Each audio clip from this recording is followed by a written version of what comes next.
Check. Check.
Hi Chase, how you doing?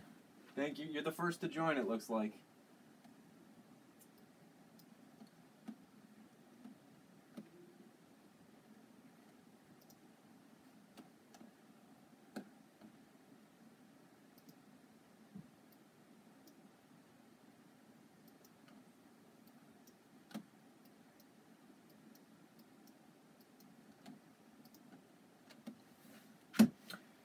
Hi Cal, how are ya? So I'm gonna start by kind of zeroing out all of my faders, and I gotta apologize. I spent the first hour trying to figure out how to get the feed from Pro Tools into my laptop through an Mbox. It was really glitchy, and I'm gonna have to do some software updates to figure it out, which I will figure it out for future mixed broadcasts. But for now, please bear with the microphone sound of the iPad. It's not the greatest. It's kind of annoying that I couldn't figure it out in time, but but we will resolve it so that in the future it'll be better. Yeah, so let me just kind of show you how I like to start all my mix sessions, aside from zeroing everything out. I start with my master bus, and some of my favorite plugins I like to use are these Steven Slate plugins, the analog modelers of the classic consoles. So I have the virtual mix rack up first. I've got a little trimmer module, and then a virtual mix bus, which I like to use the Neve modeler. I set the drive at 9. It's just kind of a little happy spot. And then I put the Revival mastering modulator on there, or module on there. And I set the shimmer and thickness at 7.5.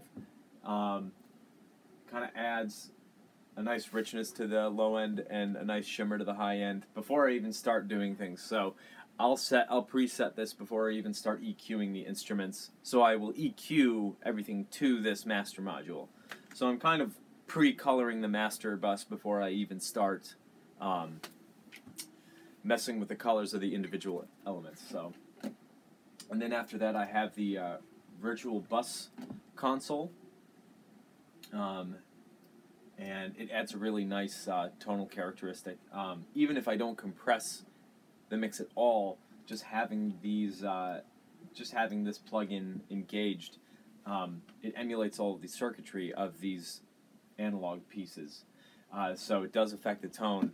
I will not compress yet. I do that a little later in the mix when things are cooking a little bit. And I don't use a lot of compression on my mixes. I maybe use a 1:5 ratio.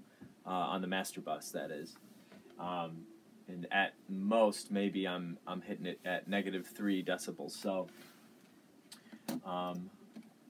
we'll see how we go here. So that's kind of where I like to start, and I also like to find sort of a middle dynamic section of the song. We'll start with a lot of kick drum and drum sounds. I like to start with drum sounds, so we'll get into that in just a second.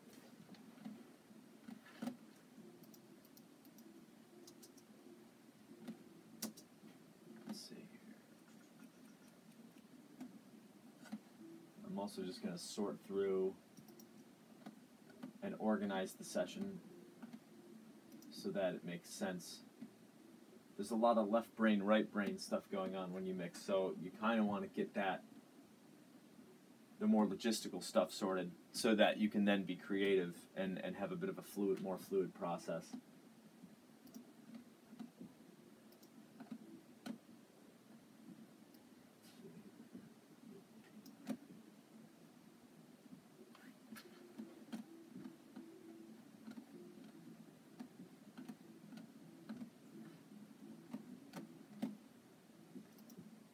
And I like to bus my drums down to a sub bus, which I then also will run through the another virtual mix rack. Again, put it on the Neve just to kind of give us some nice color.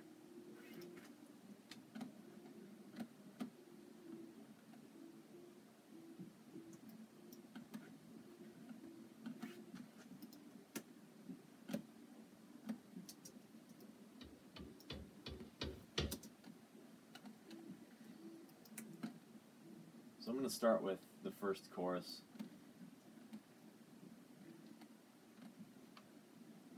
Actually, let's start with the last chorus because it's kind of bigger.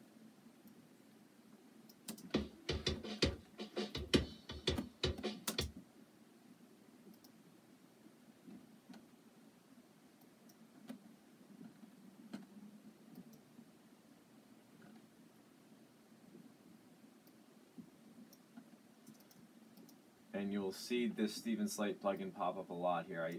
I use the console and channel emulator on almost everything because I just love that warm analog sound that it emulates.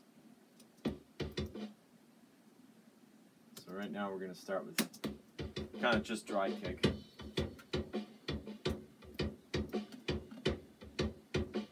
And we'll color it with this Neve EQ.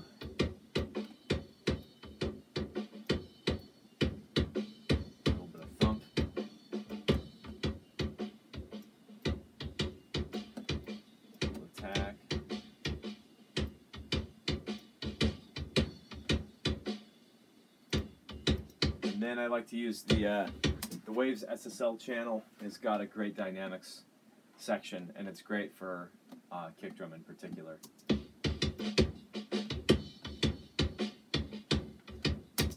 I'll start with the kick drum preset, but I'll disable the EQ because I'm EQing in my Steven Slate plugin, so I don't want to double EQ it.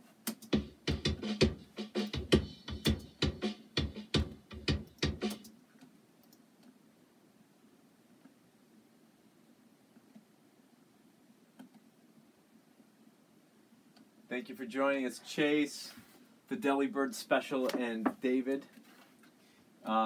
If I am speaking in too technical a jargon, and you want to understand a little bit more about what I'm doing in more common terms, I'm happy to break it down in that way. Just let me know if I'm saying something that sounds like Greek. I'm not that sophisticated, so I'm not that worried about you guys.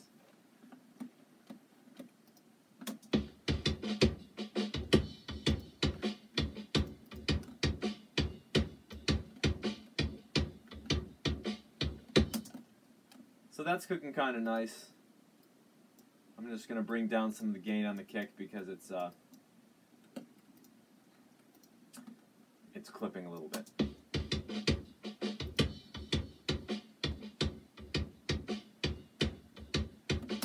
Basically what I'm doing, I've got an expander on the kick that helps to bring out the punch, and I've also got a compressor with a very slow attack and a fairly quick release. Adds punch as well. Helps to control it. Again, I don't want to overdo it. I don't want it to sound like cardboard. Still want some dynamics. So that's a good starting point for the kick.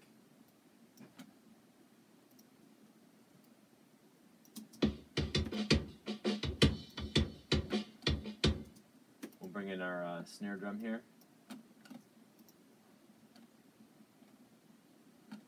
Let's see.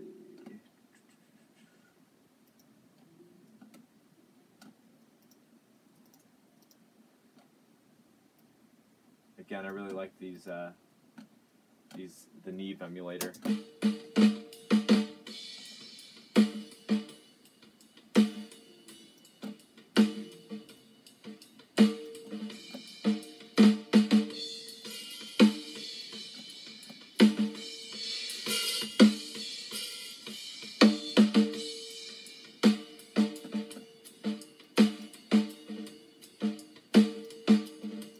Add a little bit of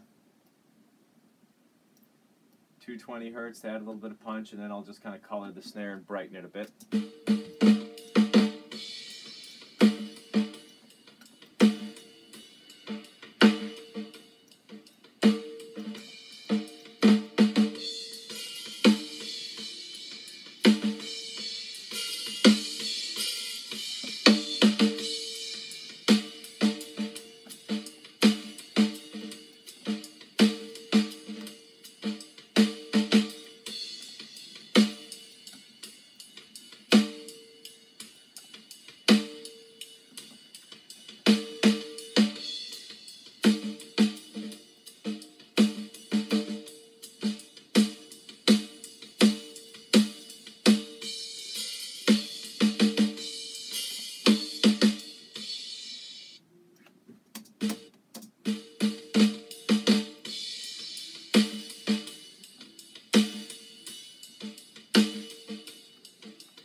Let's just EQ now. The dynamics are really crucial on snare drum because, as you can hear, there's a lot of bleed from the cymbals, and so let's look at some automation built in here. I don't want that.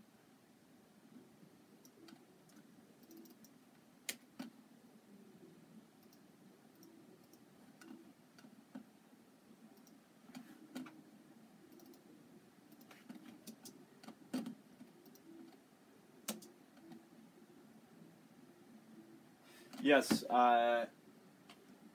David, this is the song we tracked vocals for a couple weeks ago, and it is coming through loudly. Yes, I was kind of accentuating the frequencies that I was going to bring out to kind of find a nice, sweet, and musical tone, and then I dial it back so obviously it's a bit more subtle. So yeah, I'm using this expander to bring out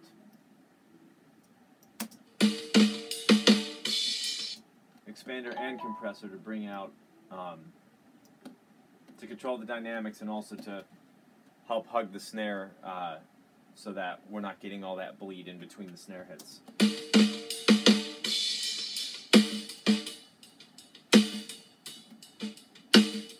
So see, we've kind of mitigated that bleed quite a bit now.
The snare's sounding a little bit harsh to me. I'm going to try and mellow out some of those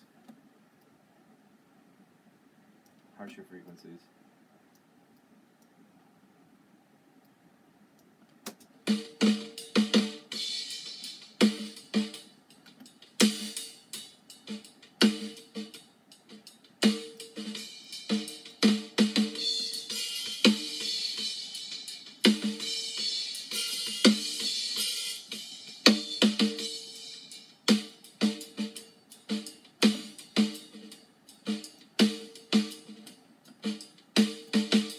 Feels a little better. And then I haven't even blended in the bottom snare yet. We're going to work on that next.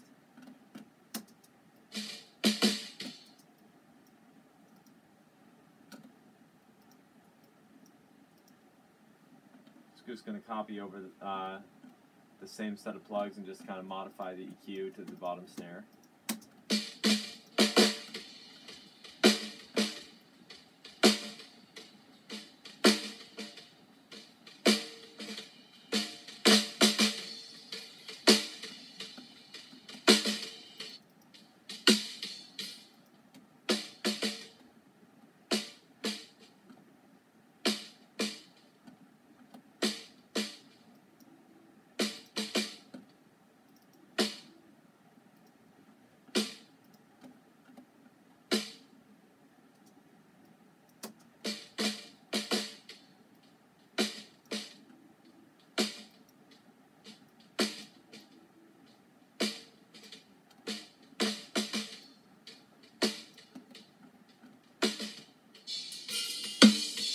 Just blending them together now.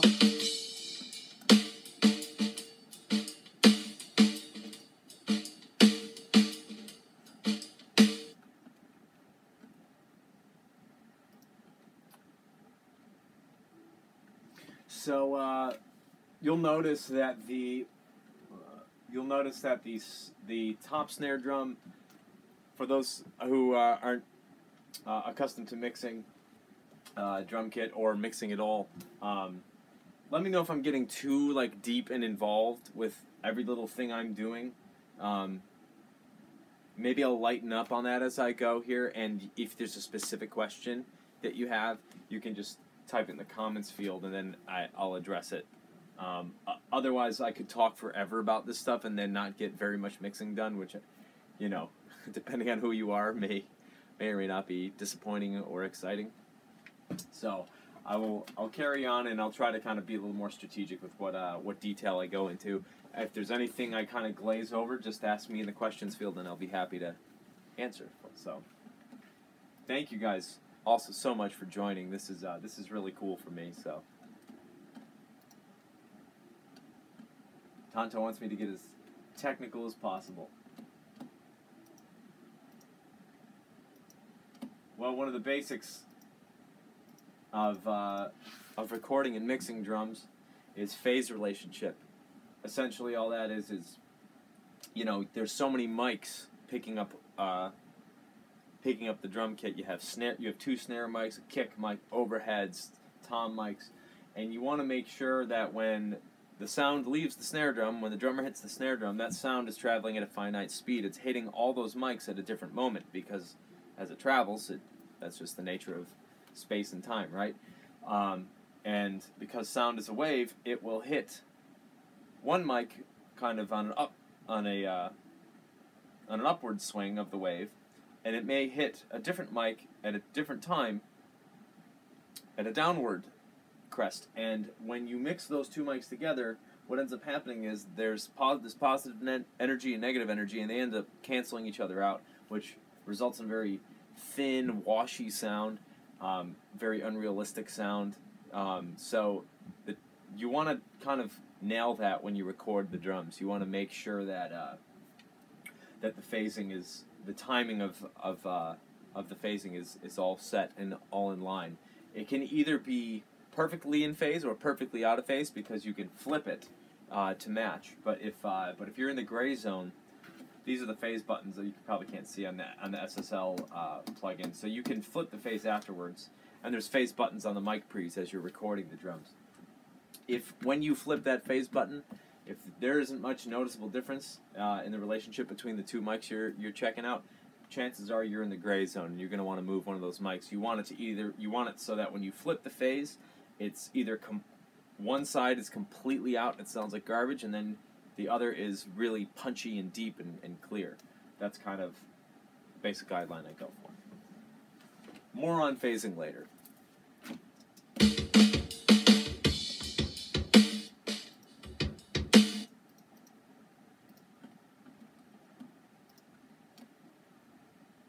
Yes, I do.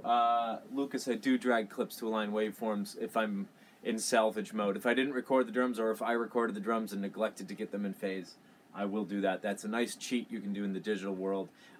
It doesn't give you as good a results as if you got the mics in phase to begin with, but it's a great way to cover your own mistake, or someone else's mistake.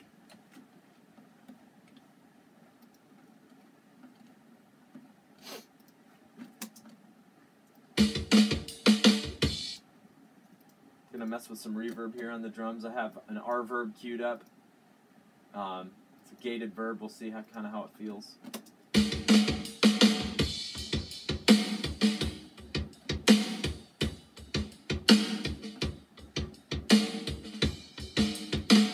Now that might sound like a lot of reverb right now, but once I start bringing in some of the other elements of the kit, you'll find it masks it and just helps the drums to sound a little bit bigger, especially when you start adding in the melodic elements of the mix.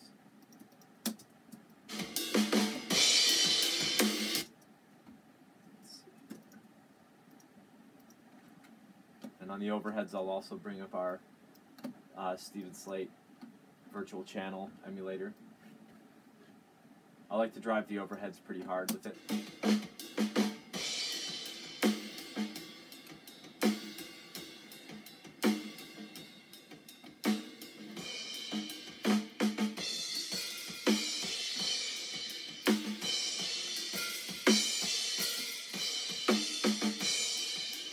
And this, I will use the FG401, which is a VCA compressor that Stephen Slate emulates. Sounds really cool. Overheads I like to do fast attack, fast release, just to get as much grit and detail pushing that forward to the mix without blasting the ears off of the listener. You'll hear how crunchy that can get. I'm not worried about losing the punch in the overheads because I'm going to rely on the close mics to give me my punch.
I always like to switch down to the NS10s so I can just see how the drums are sitting on a more conventional bookshelf speaker.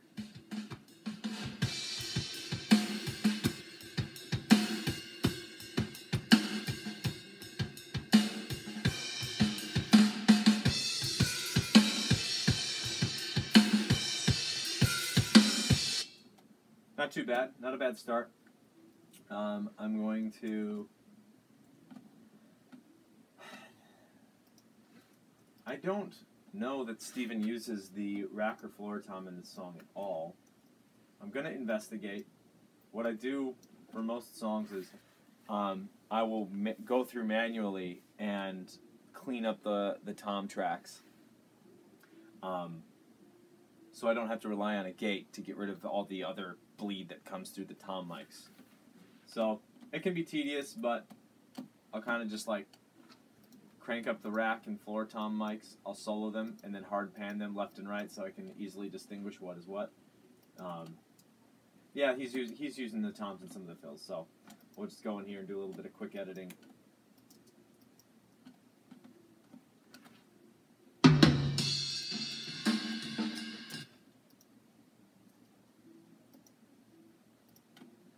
Also, before I start doing this, I like to duplicate the track and then hide those duplicates, just in case I mess something up or I accidentally erase tom fills and I don't know what I did. I can go back to the original and reference that.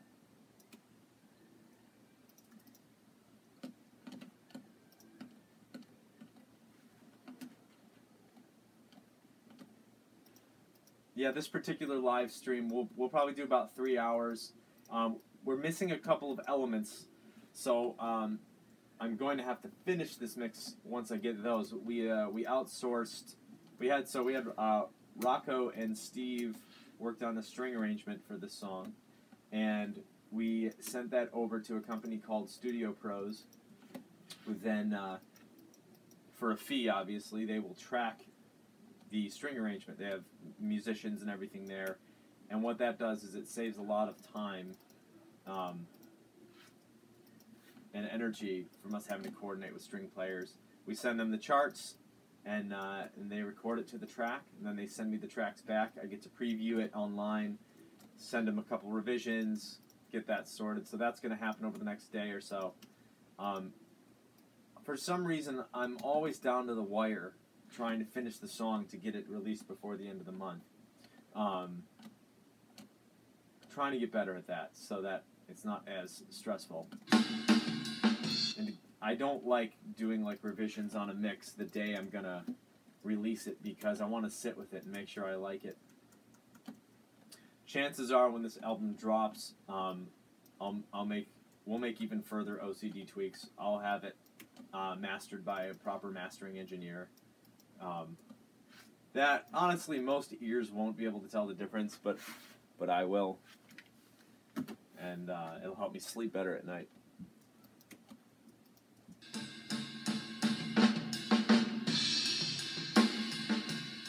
I'm using the SSL, the Waves SSL channel. It is the E channel for the dynamics. Just answering Solomon's question.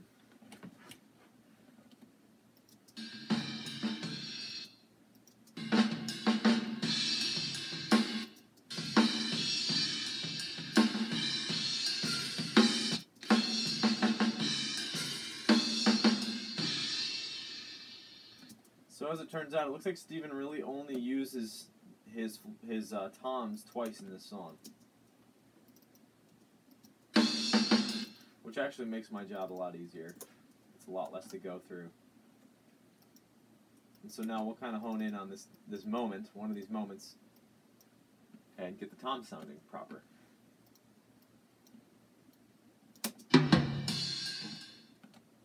I will put it on loop.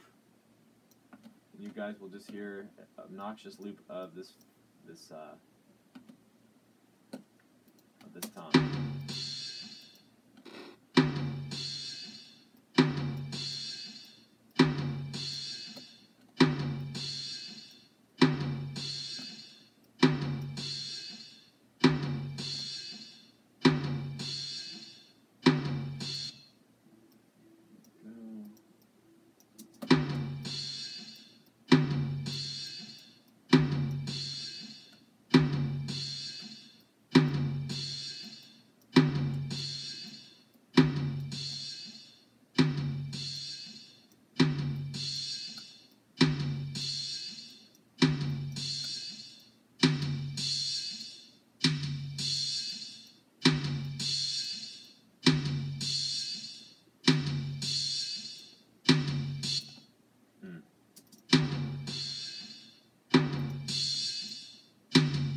That for the rack.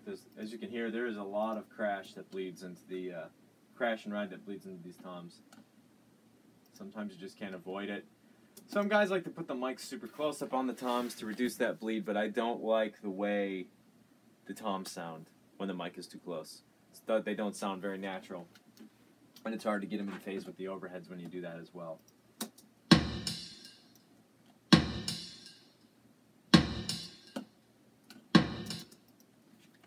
Switch back to the big boys here,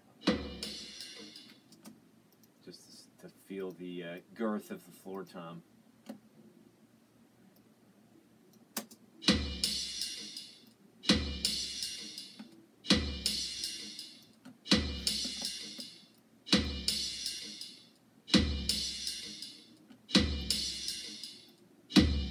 Some beef.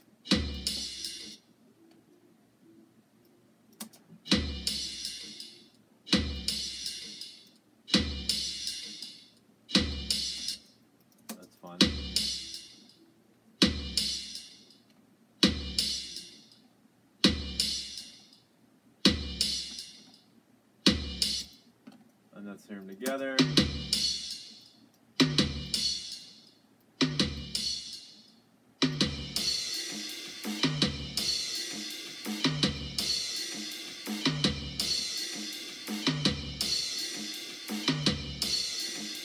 Add a little bit more girth to the rack.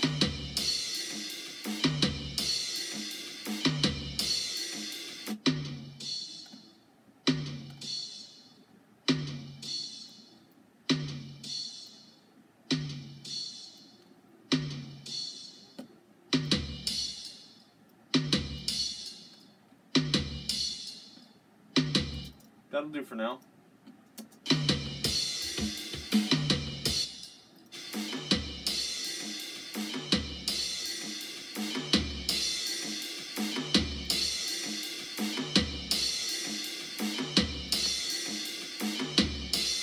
So I'm getting a lot more low end when I flip the face of the floor tom mixed in with the overhead, so I'm going to keep that.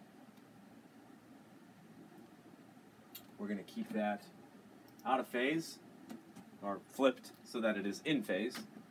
Check the rack tom as well, make sure that's good. Hi Vincent, thanks for joining. Yes, I am mixing the drums for the next tune that will, fingers crossed, be ready by the evening of the 30th. Yeah, that's what's going on. So, a lot of bangy stuff right now.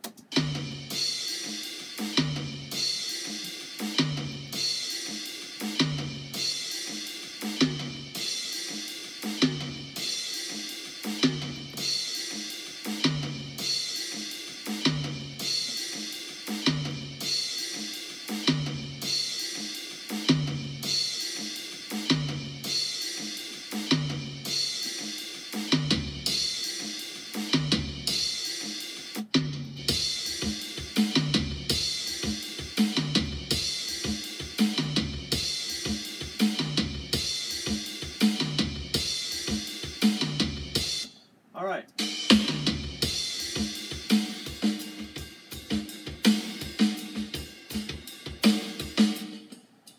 I'm going to back off that snare reverb a little bit. It is a little bit hot at the moment.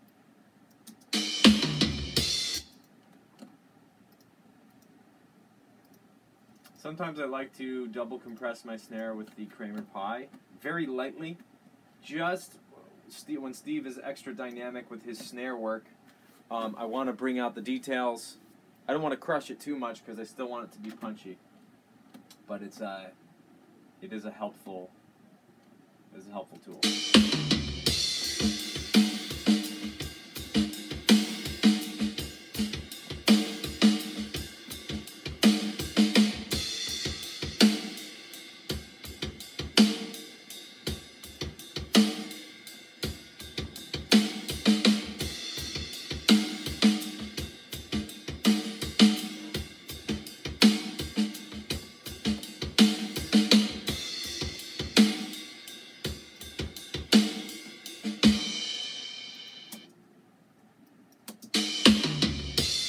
Make sure it sounds good there.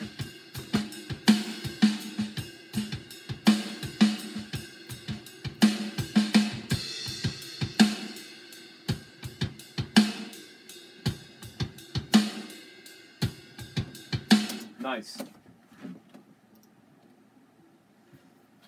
Let's see.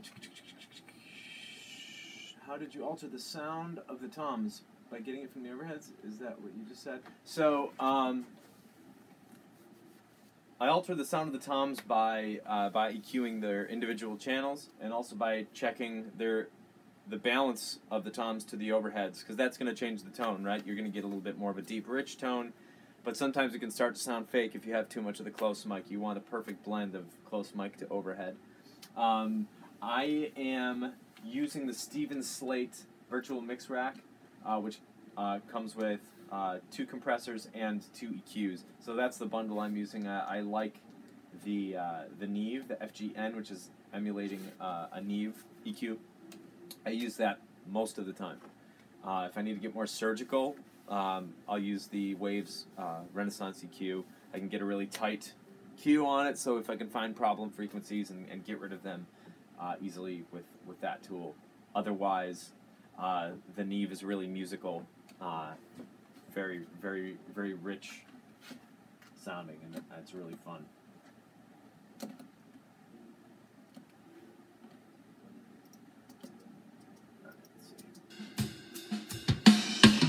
Okay, so now I'm going to move on to the next phase of the drums. I like to parallel compress my drums, what that means is I have a drum bus. All the drums are going to one drum bus. I duplicate that drum bus, and except on that duplicate, I will add a compressor with a very slow attack and a very fast release, and a higher ratio of 4. And here, I'll just solo this compressed bus so you can hear what it's doing. So I'm going to start cranking down.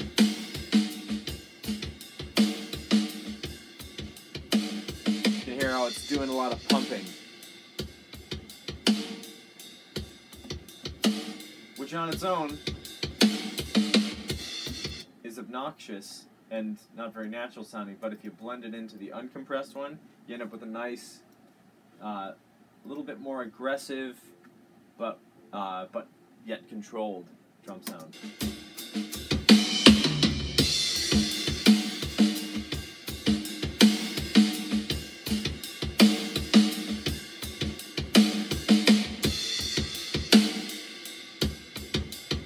And you also notice, so I also bus my drum reverb to the drum bus because I want that to kind of pump with the compressor as well. It adds to the illusion of bigness.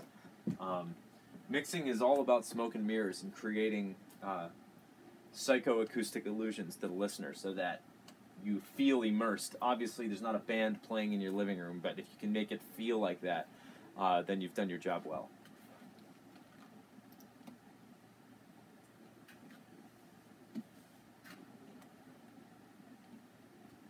I'm glad you dig the drums on the Trock albums, Vincent. I'm always trying to kind of evolve my technique.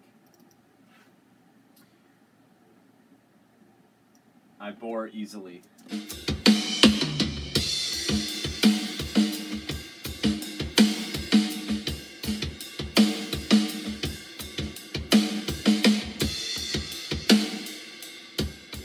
Okay, so something to note. I'm now checking back with our master bus. I want to see what my headroom looks like, and for those of you who don't know what that is, so when you mix, just like on your stereo, you know, there's a ceiling to how loud you can put it before it starts distorting. Same thing with mixing, and so there's a sweet spot that I want to kind of be in. You probably can't see these needles. But because I'm emulating an analog console, I kind of want it to hover around 0. I like the saturation that happens when you push the needle past that into the red, but I don't want it to live there. Otherwise, the mix starts sounding too crunchy and starts to lose dynamics. So I'm going to kind of adjust my... I mean, I'm looking pretty good. I actually might make it a little bit hotter, which is rare. Usually I'm immediately running out of headroom when I start with drums because I want them loud and in my face.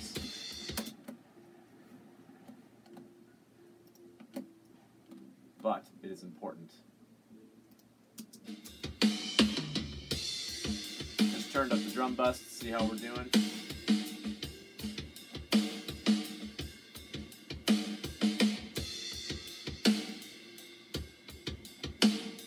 And I'm actually going to boost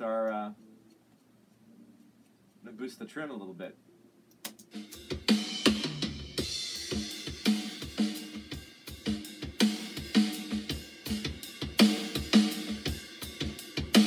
So we're going to start there. There's a chance I'll bring it back down once I start adding the other elements. Oh yeah, so the Lucas, the piano sound you're hearing, so this studio is located in a building, it's 12 stories in Manhattan, and there are rehearsal studios above us. So I'm always hearing people shedding on the piano, anything from a virtuoso to someone playing, you know, learning how to play Mary Had a Little Lamb, and then you'll hear opera singers sometimes go in there just wailing away. It's pretty impressive, and I've grown deaf to it. I'm just so used to it, but yeah, enjoy the piano music in between.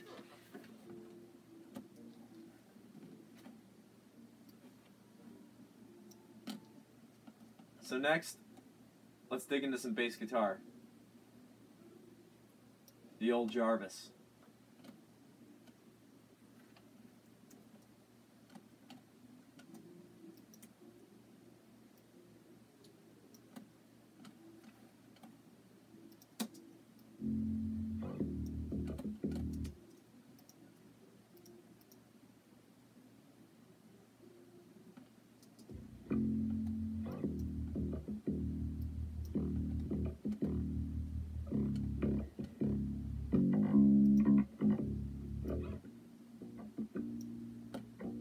I recorded Jeff's bass direct through this Avalon pre, which is a really nice tube pre. I'm running it through a Sans amp just to give it a little bit of grit, and then I will also run it through the virtual mix rack.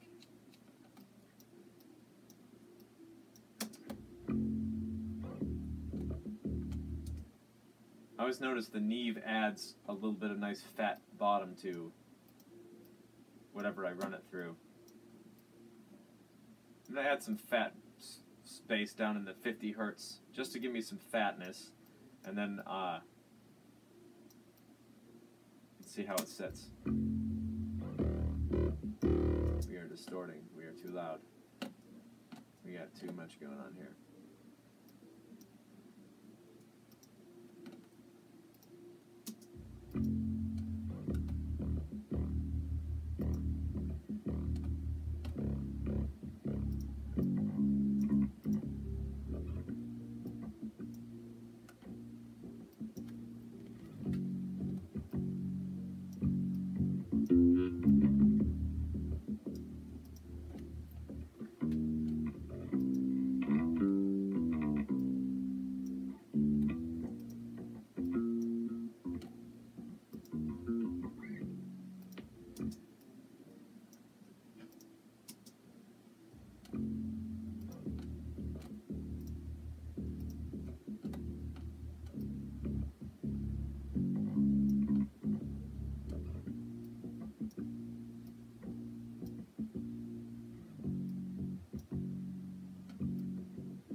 Press the bass decently as well.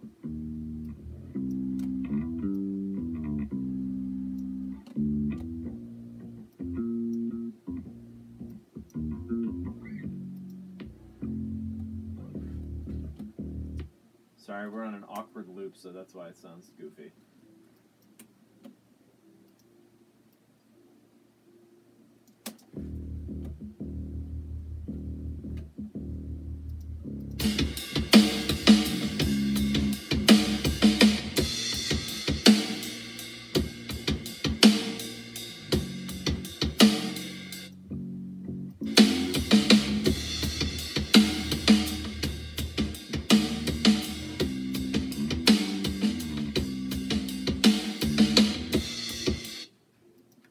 Kick heavy, it feels like.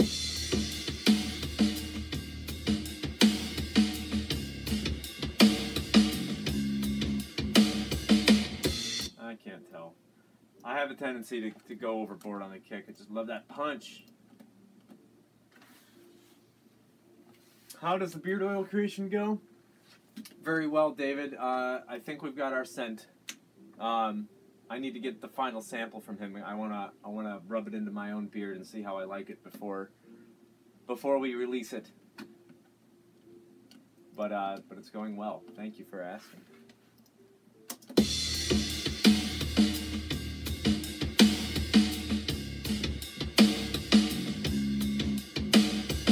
Gonna see how that sits on the NS10s.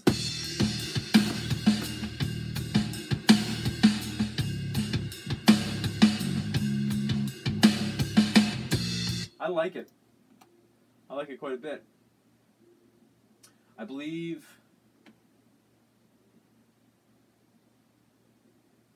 Yeah, no, that's right. I think Jeff used his 5-string on this one. I think he's got some low Bs down there. Or he's using that low B string. I was going to say our buddy has a vintage 1970 Fender Jazz bass that is the best recorded bass I've ever recorded. But it's only 4-string, so if we want to get those big fat notes, we have to resort to more conventional basses. All right, let's check out this piano. This is we rented a Yamaha, I think a 48-inch upright, or maybe a 52-inch upright, and it sounded really nice. Mic'd it up with two Shure KSM 44s in stereo.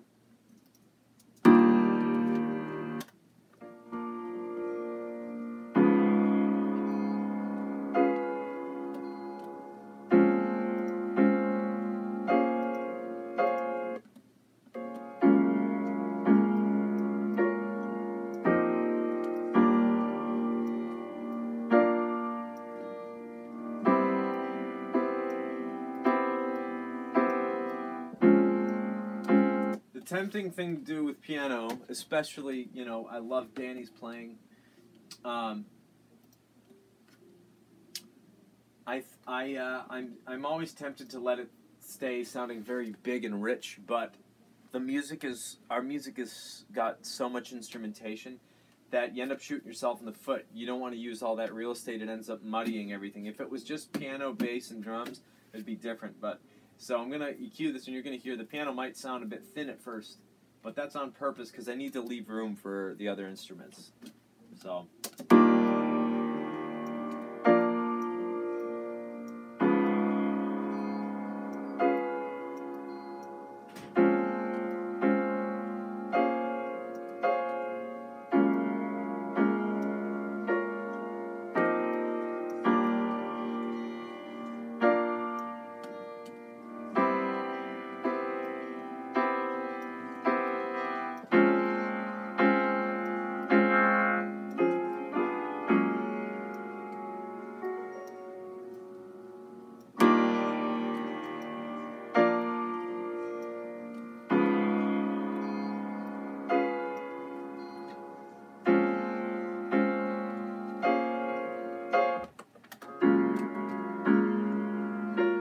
Just switch to the NS10s.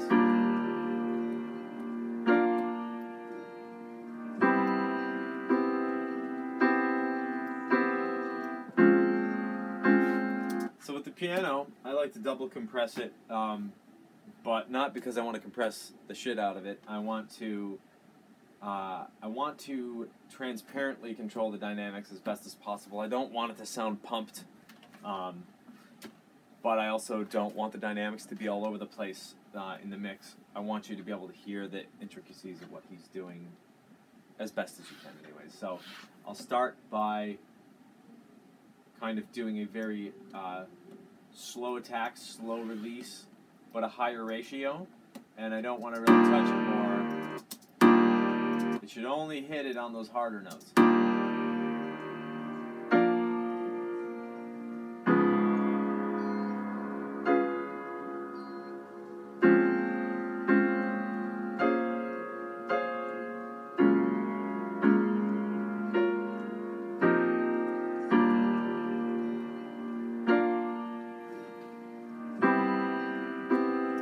And then I'll put another one in, and this one will do a faster attack and a faster release with a lower ratio.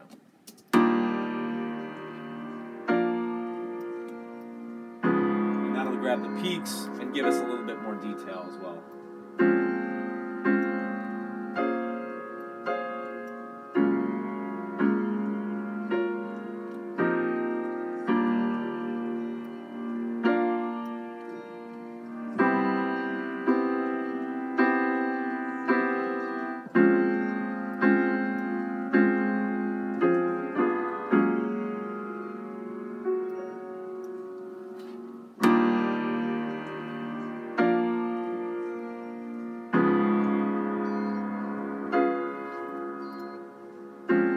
I screwed up. I should have got my gain structure right. Oh no, actually.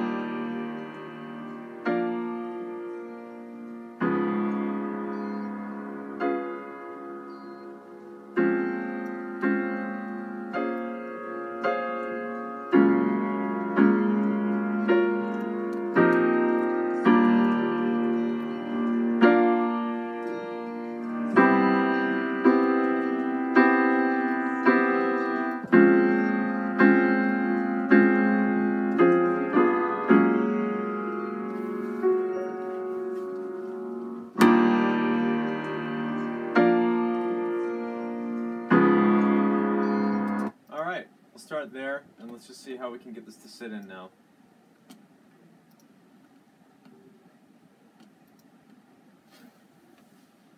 You are. What you're hearing is the headphone bleed from Tandy's headphones. Hi, Vegeto from the UK. Yeah, just the guitar frequency is bleeding out of the headphones from his reference mix.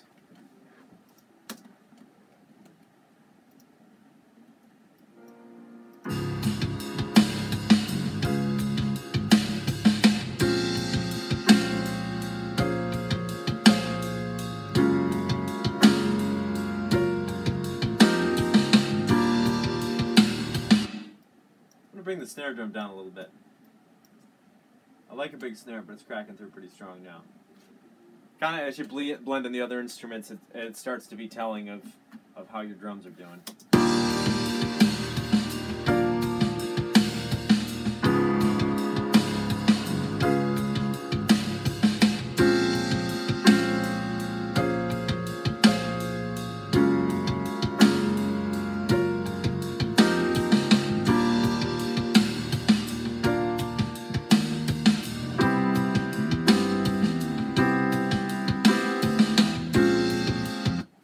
So that sounds cool for that section.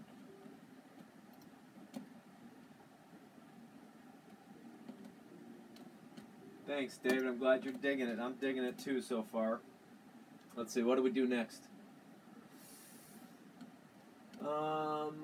Let's see. I have not yet finished comping my vocals for this song. I'm going to do that after the live stream just because that is so annoying to listen to. But at the very least, I have the first half of the chorus comp, so I can, if I get to the vocal by the end of this, which I may not. I mean, there's a lot to go through here, so.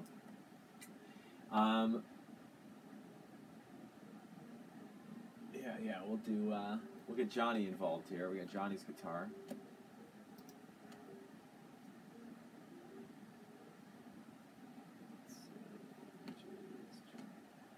I did not do a good job of color coordinating my tracks.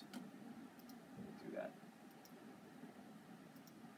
Color coordinating helps you find the tracks you're after much more quickly than if you didn't.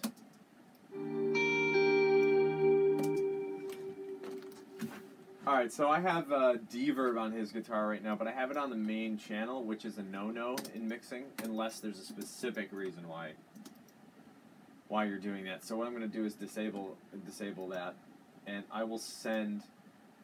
You might ask why I'm using D-Verb versus some more sophisticated reverbs.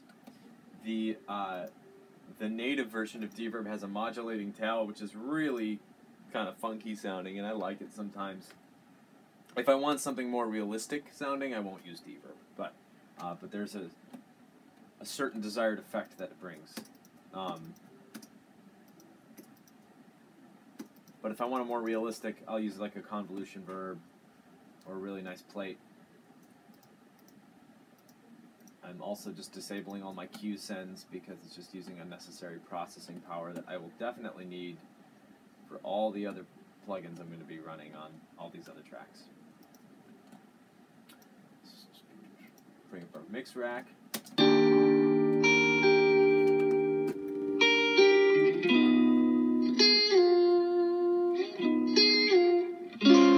Really pretty guitar part. We came up with that in the studio. It's a cool little answer to one of the other musical phrases in the chorus.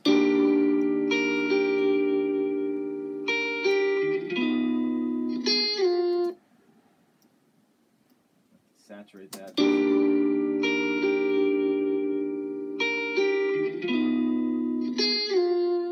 I find if I let the channel emulator do a lot of saturating, I'm not as tempted to compress it as much, and it ends up sounding better.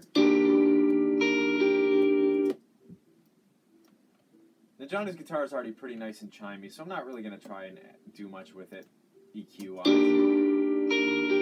might get rid of a little bit of mud down there, again, just to let the bass and kick drum do that work.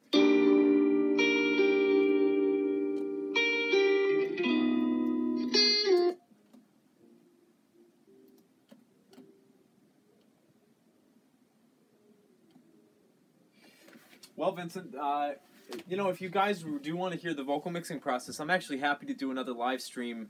I think tomorrow, I'm planning on wrapping things up. If you guys don't mind, it might be a last-minute notice when I do it, but I'll do it either way. So even if you miss the live broadcast, it'll be archived on the YouTube channel, so you can just go back and watch it.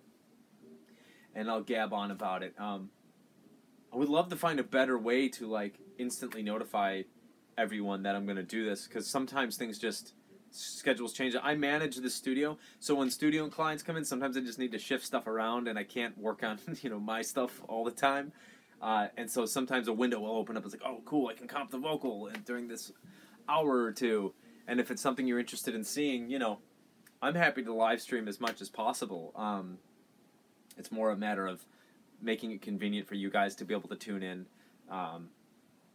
and a convenient way to notify you that I'm doing it. So, still trying to figure that out, and I'm also open to suggestions from you guys if you know of other platforms for live streaming, or I don't know. I feel like I'm becoming a bit of a dinosaur when it comes to all this tech stuff. So, I will lean on the good graces of you folks. So.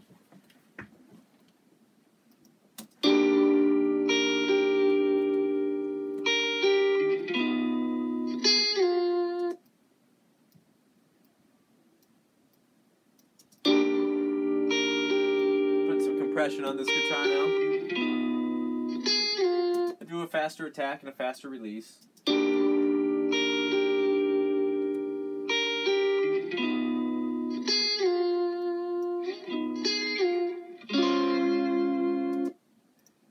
Very cool. And then we will send this to a reverb send instead of putting the reverb right on the channel. For all of you mix enthusiasts, I highly discourage just throwing reverbs right on the channel. It's much more efficient to use a send, and you can get a better kind of imaging that way. You can put the dry source anywhere in the stereo field, and you could send the reverb to another speaker, which is a cool effect. It'll just sound a bit more 3D if you do that.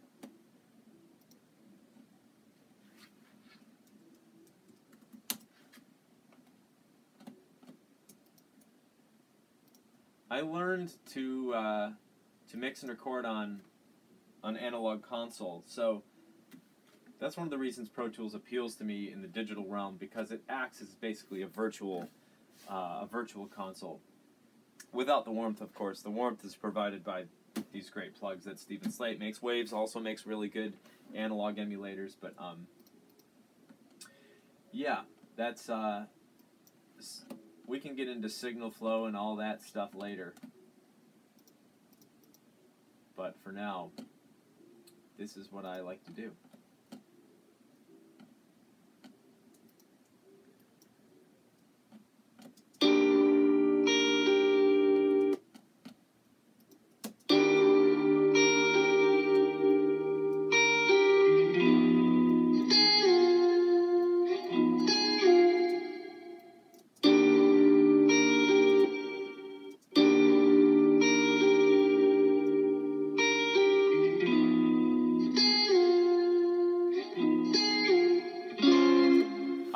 Love when I like to pan certain instruments slightly to one side and then send more reverb from them to the opposite side. It creates this really cool spatial effect. So, whatever. I'm sure it's so subtle and literally probably no one notices it but me. So, and just because I know I did it, I don't know how much impact it actually has at the end. It makes me feel good, so that's why I do it.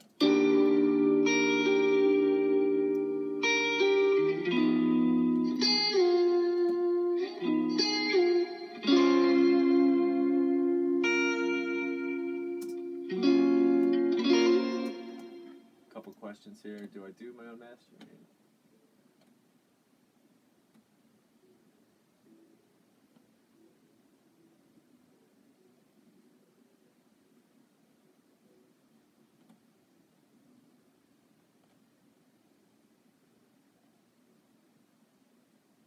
AJ, thank you for joining, man, and thank you all for. I mean, I know I say thank you way too much, but I don't feel like I say it enough either. Thank you guys for joining and for supporting us. This is a dream come true. The fact that we're going to be able to make albums regularly on this platform is incredible. We'll be able to do at least an album a year at this rate, and I know it's been a long time since since our last release. Play with Fire was what, 4 years ago? But we're very excited to now be setting this new pace. Thanks to you guys, we should be able to do at least a record a year, which is really exciting. So we're going on a writing retreat in a couple of days, right after we release this song, to write 3 new tunes, and those will be on a new album. This album's almost done, and then so what we plan on doing is live streaming a little bit from that writing retreat, which will be really fun. Never done it before. You know, it's a very vulnerable space to do that in, but you know, we'll figure it out. I would love to just bring you guys, and even if it's like as we're kind of getting close to refining an idea, just to play it for you guys, play it through for you guys, and see what you think. I think that would be really cool. So yeah, that's the hope, Chase. I mean, if we do this every month, we're at about a record a year, which is incredible. I mean, touring makes it. We're going to be touring more too, thanks to you guys as well, because as we build the monthly subscription pool, that will give us more resources to tour more often. Right now, unfortunately, it costs money to tour because we don't have a big enough following, and there's 6 of us, and there's a van and a trailer and all that stuff that we have to. Well, normally we rent, but we just bought a van. With plans to crank things up over the next several years. So this is all possible because of you guys. It's kind of insane. I can't put into words how much you guys have changed everything for us. So anyways, we'll just keep moving forward before I get all kinds of emotional on you.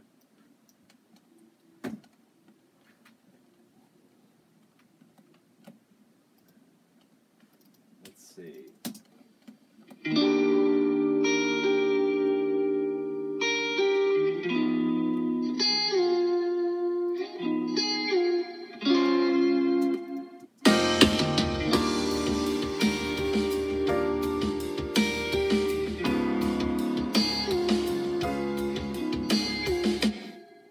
Now, some of Johnny's high notes are popping through a little bit more. I might compress them a little bit more just to kind of get that under control so you can hear a little more detail.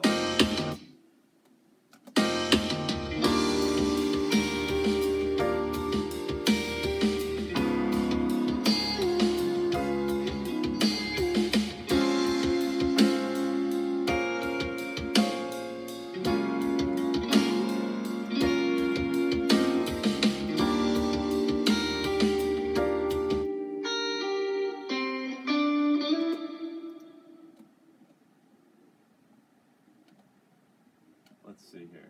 Maybe we'll put a little pre-delay on this hall.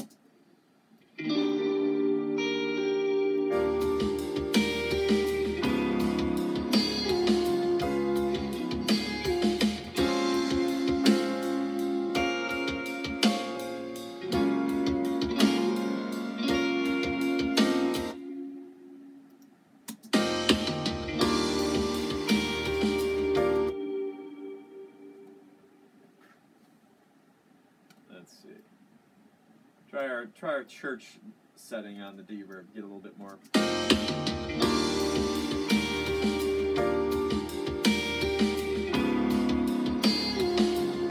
Let the notes carry a little bit more.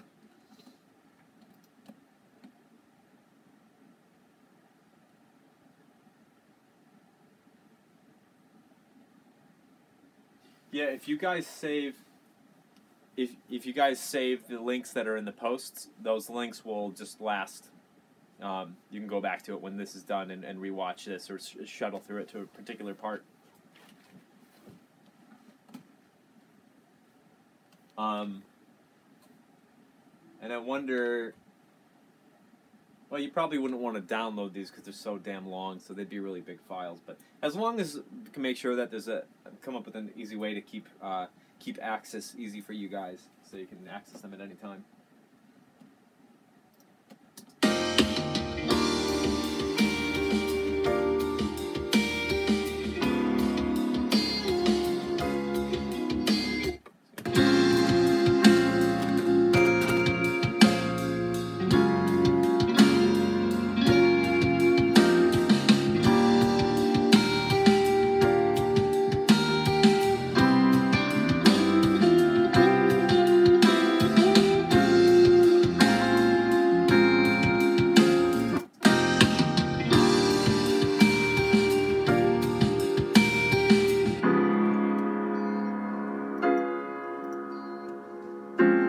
going to give us a little more piano, I think.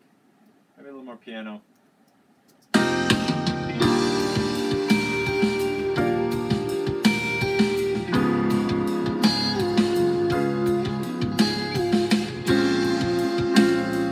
there's a cool little Moog part that we recorded with Rocco the other day that kind of mirrors the vocal line, which I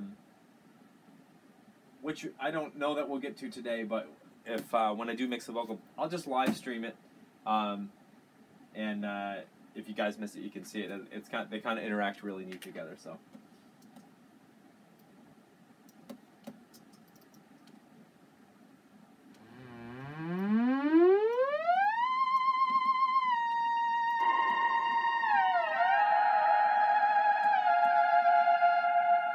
So I'm sending that the Moog to a Moog or Moog, whatever, potato, to a bus that has an H delay, which is basically an analog tape delay emulator, and then through our lovely deverb because of the modulating tail, again, just because it sounds funky, and it creates a really neat ambient effect.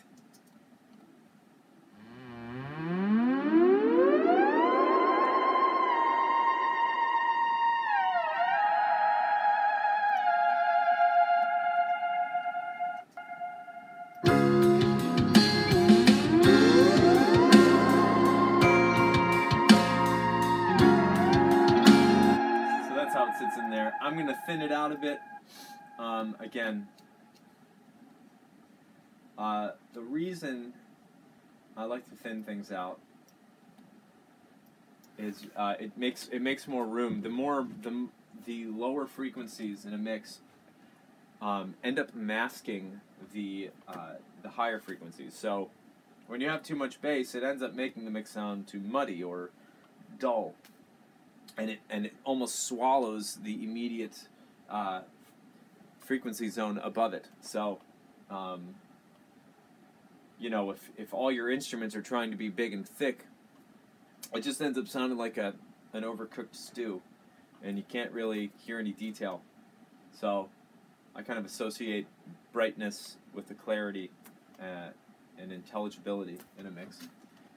And even though it might sound thin soloed, once you bring in the bass, guitar, and drums, it all fits. You know, it's like a puzzle.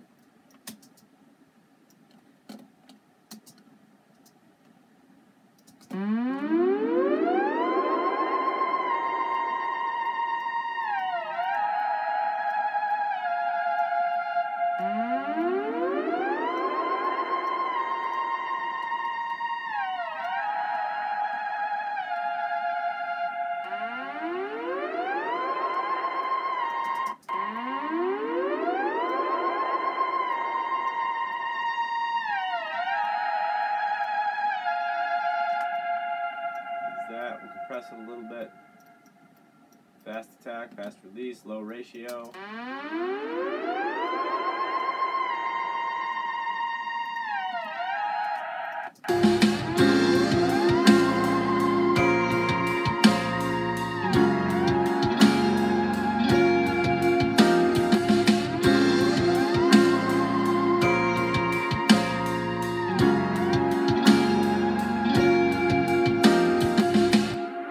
Piano, and I want to save room for strings because the string arrangement is really pretty.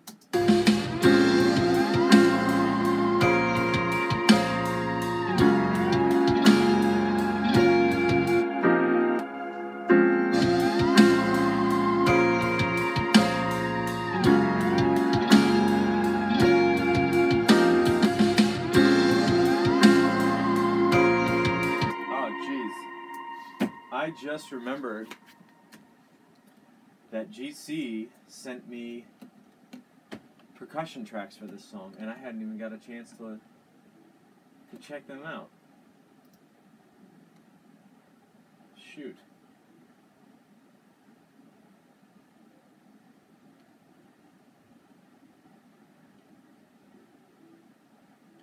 I think he sent me tracks for this. I'm going to check real quick. Yeah, it does sound like a theremin, doesn't it?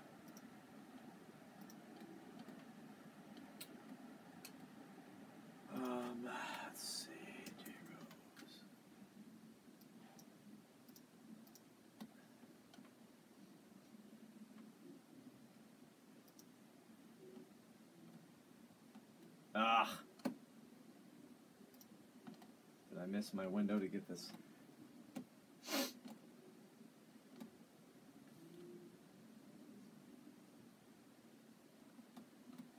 Man, I hope I didn't miss my window.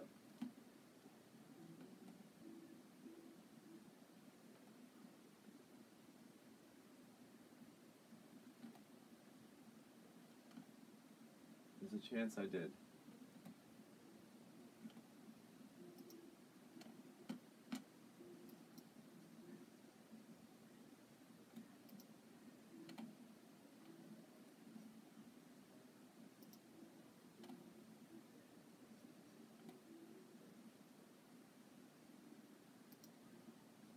Yep.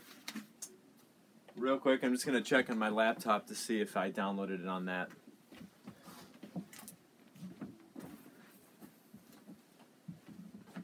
Which I put where?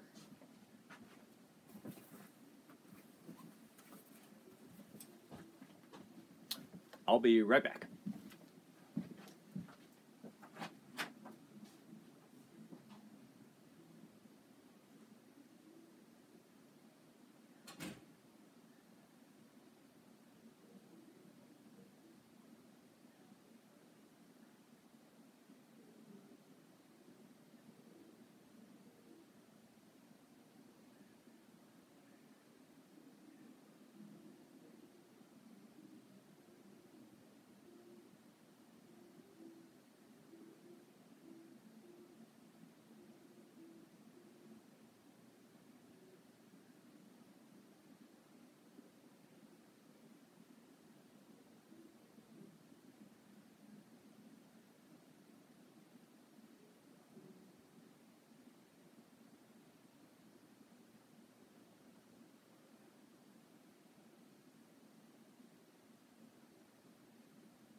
There it is.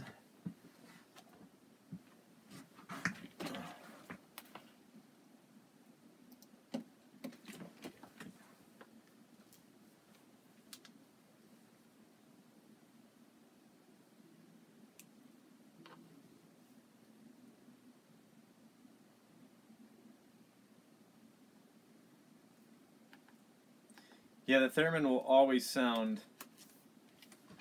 like space aliens, but I promise in the context of the vocal and the strings that it will not sound too outer spacey.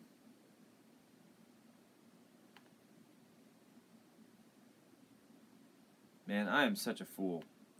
I missed my window to download the percussion. I thought I downloaded it, and now I have to reach out to the mix engineer in Buffalo who recorded GC's percussion to resend that, which is really annoying, but that's what I get, I guess. I'll write him right now and tell him what an idiot I am. I will humble myself.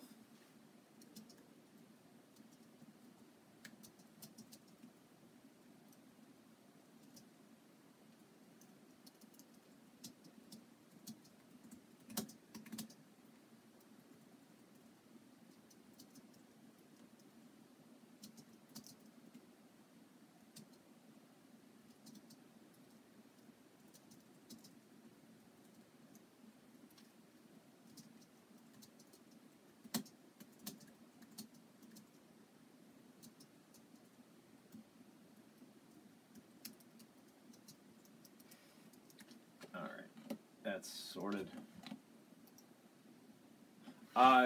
Who is GC? Oh, GC is our percussionist, Geraldo Castillo. Just initials, that's all.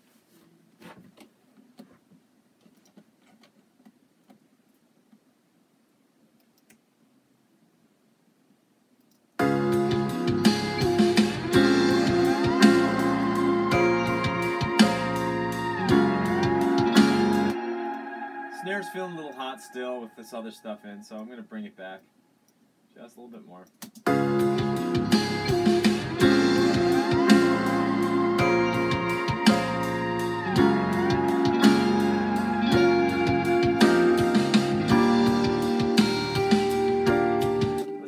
side room, see how we're doing now that these other instruments are here.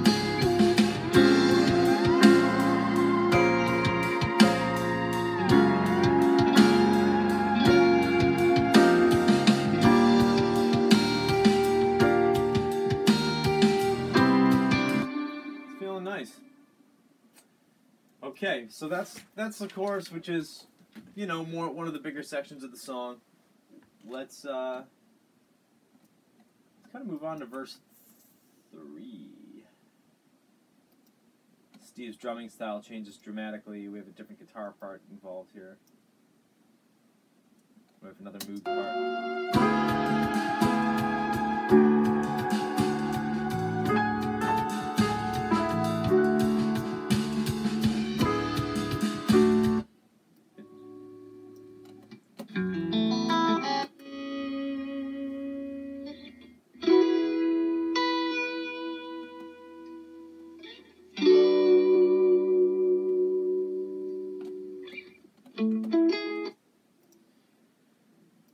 Johnny's guitar doing the verse.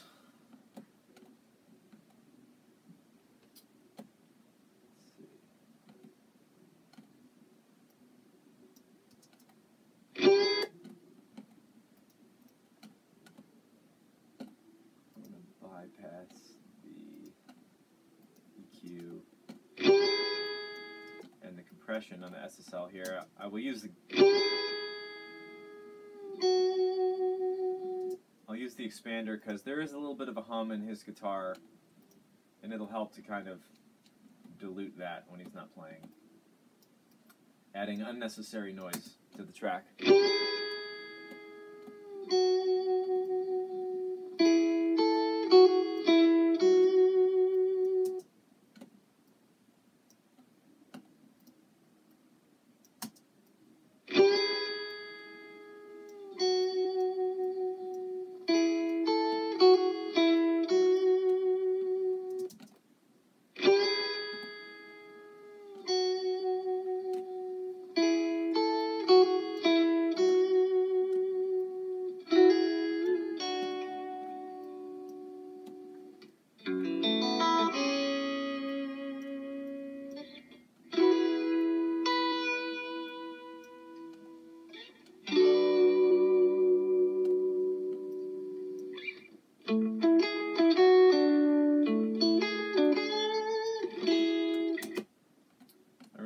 I really like Johnny's playing on this track.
What do you guys think so far? Digging it?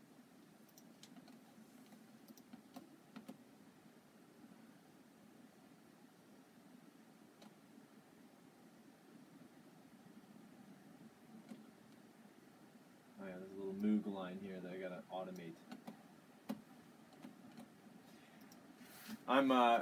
For those of you who missed in the beginning, I spent an hour trying to figure out how to get the actual Pro Tools audio to just directly go to the stream so you're not hearing it in the room and you'd be able to hear what's going on more clearly. I'd have to talk to you through the talkback, which is fine.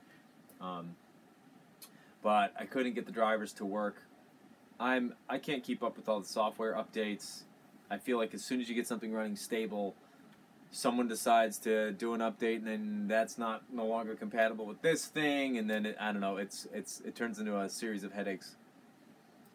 I'm imagining I'm not the only one who experiences that kind of crap, but I'm 35 years old, and I've been using computers since I was a young boy. And I long for the days when, you developed the software, you didn't beta test it on the customer, you just made sure it worked right, and you released it, and then it just worked for years and years, and you didn't have to keep updating it because it just worked, and everyone got used to how it worked, and you became proficient. Now I feel like every friggin' 30 days there's a new update, and then something becomes incompatible, and then it's just like it's like trying to build a puzzle on a Jello mold in the summer, and the Jello just kind of melts under the puzzle, and the puzzle just constantly falling apart. You're constantly having to repiece it. I would love to know if I'm not the only one who feels that way, because I feel like a crotchety old man when I go on these rants. So, whatever. I'm gonna stop complaining about that.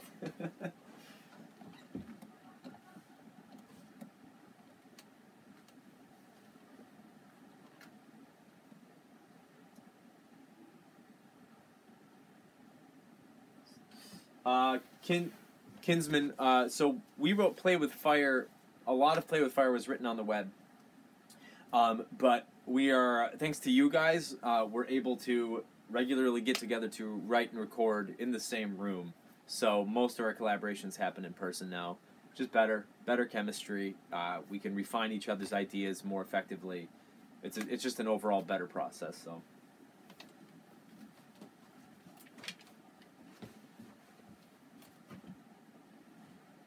Luke, that's refreshing to hear.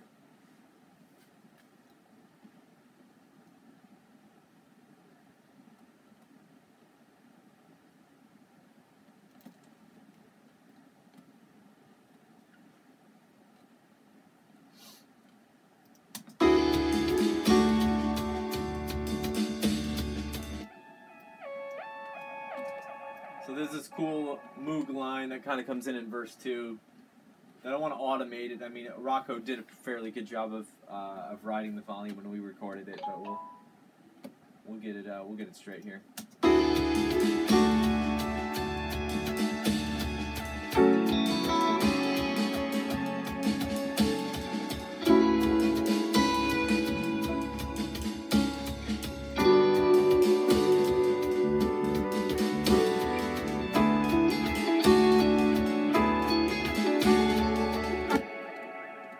Actually hearing a couple of timing issues, so I'm just going to kind of investigate that. We'll investigate that with the drums, and we'll make any necessary adjustments, because we can.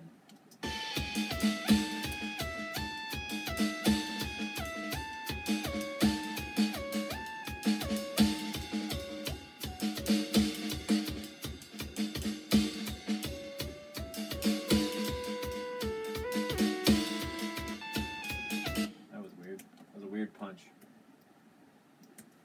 And that was probably my fault.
be fun on this Moog.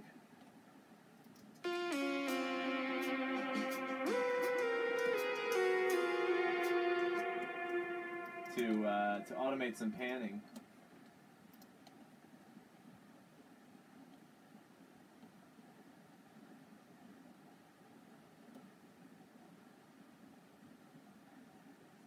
Chase, just to let you know, I also love pop music, but that's a very vague. Pop music is kind of a very vague umbrella in which a lot of stuff falls. So, I appreciate good pop. I Hate Music was pertaining mostly to, without getting into specific songs, there's just certain songs that come on the radio that strike me as absurd. It sounds more like just like sound effects. It sounds like a sound effects library with thumping beats, and I can't really tell what's going on. And a lot of times I'll just be like sitting eating sushi, and they just have the radio on in the restaurant, and they'll just kind of ruin my meal with some overplayed noise. We'll get into that later. That's a different rant. But I promise you, I don't hate pop music. I do like pop music. I like good pop music, and that's completely subjective for the most part. That's a good. That's going to be a good discussion. We're going to get into that discussion another time. That would be a fun live stream just to kind of talk on the nature of that. So.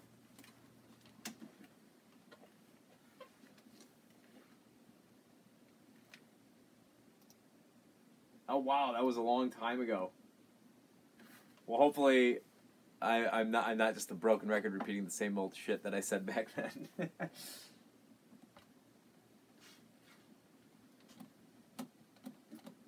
Yeah, we should do that. That would be a fun live stream. I think we should do that.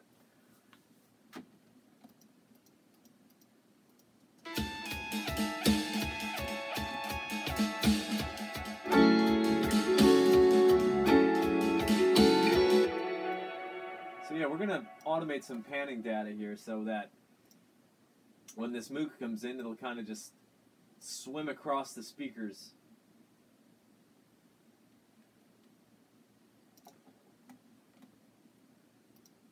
As it comes in and out, and that'll be really fun.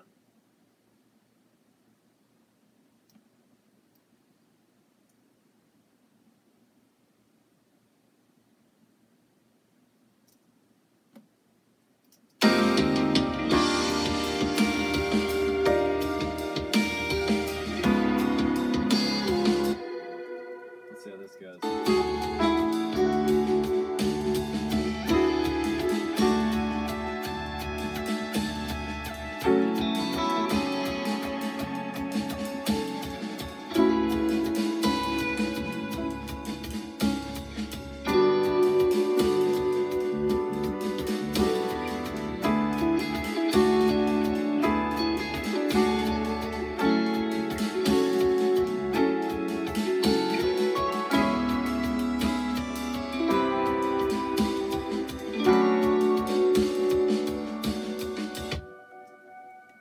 That'll be cool for now. Again, I'm trying to imagine the space that the strings are going to take up here, you know, so I don't want to go too crazy.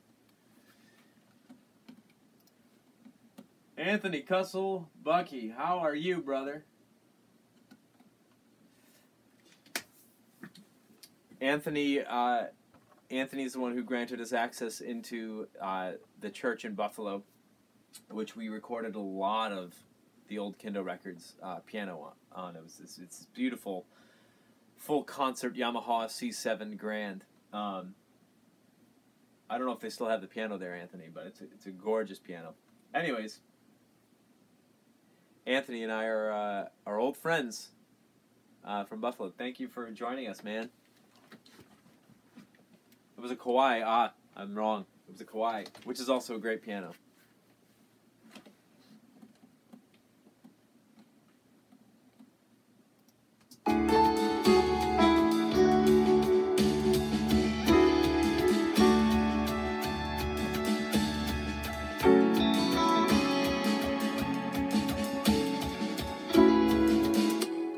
That section feels good. I'm going to check out the section before.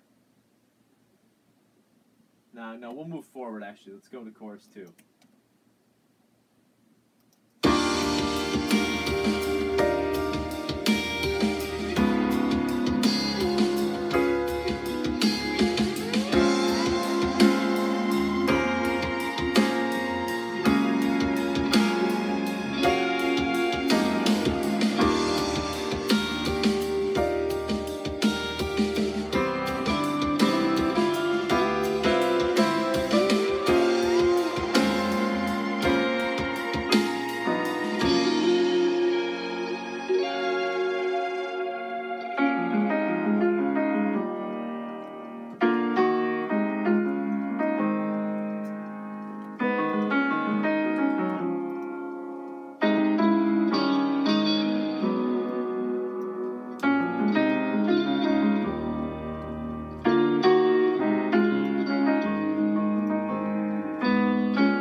Sticky B, Anthony. That was the same piano was that the same piano we recorded Don't Haze Me on, right? If you guys notice on the recording of Don't Haze Me, there is a click. And I think what that click was is every time there was a B in that opening piano part, and every time you hit it, you heard it. And it drove me nuts when I was mixing it for a long time, and then I just had to be like, yeah, it's just what happened. You know, I can't get rid of it. That's right. Oh my gosh, that was crazy.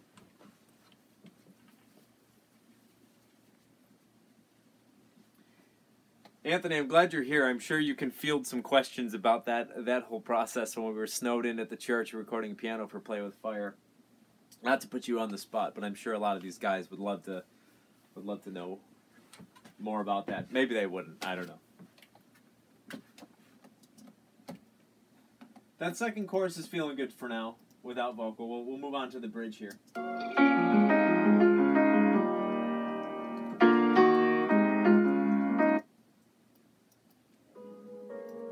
This cool little prophet texture that we have as well. Now, this is an instance where, well, maybe not. Maybe I will also send this to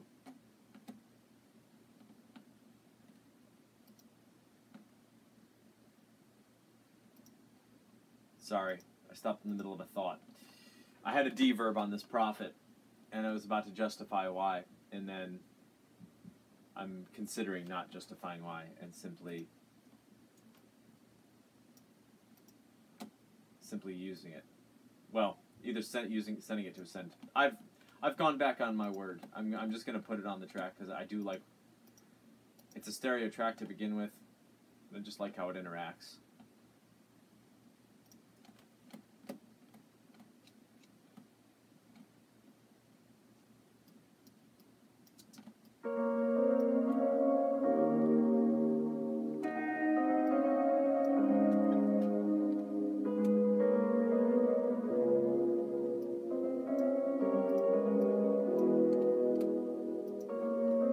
Too much.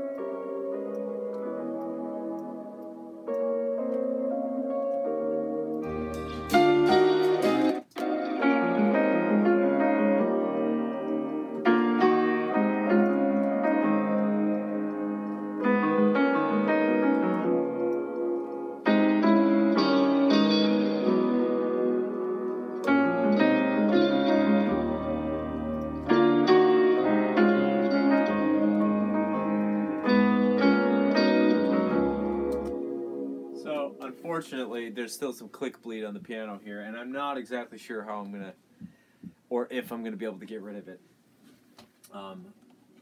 I wish I would have caught it when we were tracking.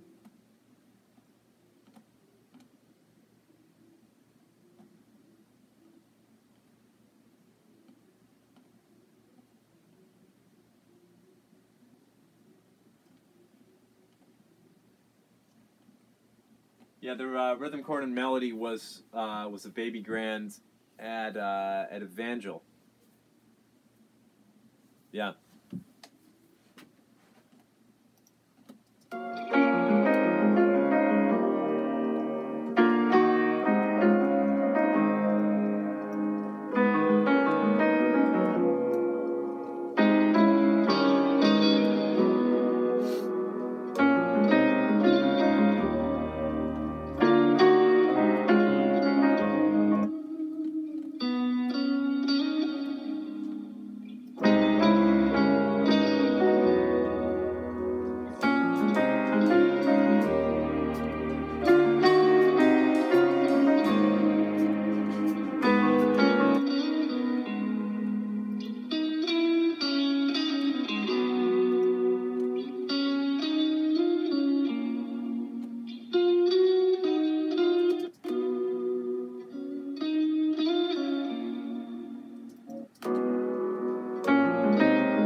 Sorry, just texting the old wife.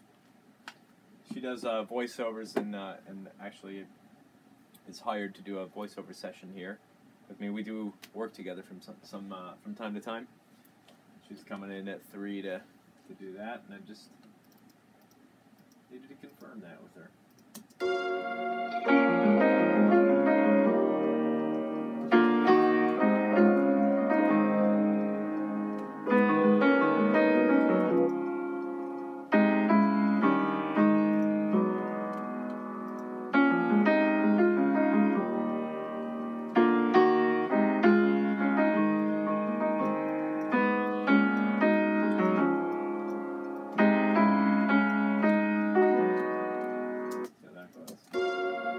Trying to get rid of a little bit of the air frequencies that lend themselves to the click bleed, as well as the hammer noise. You can hear kind of the hammers moving, and I don't know if it's distracting or not. Again, there's only so much I can do. It's a real piano, so it's part of the fun.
In here and bring it up a little bit.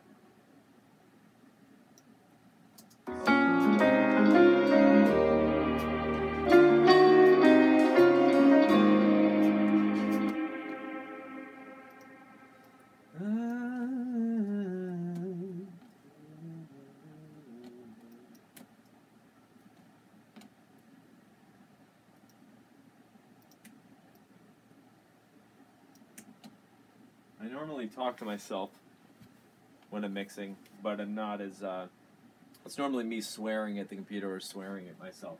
So having you guys here is helping me to behave so much better.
image and kind of try to create a bit more dynamic contrast between these sections.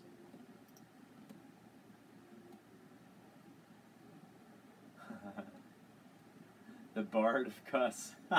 I like that.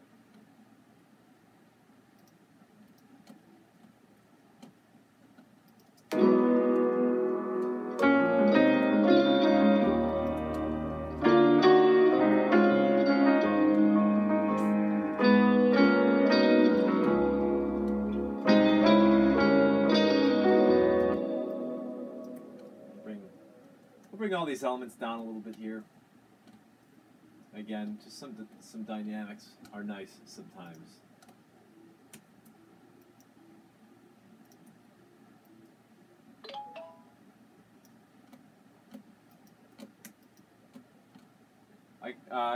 I don't have a dumb phone anymore. I got a smartphone.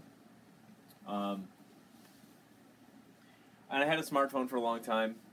It was about a year until about a week ago that I had a dumb phone.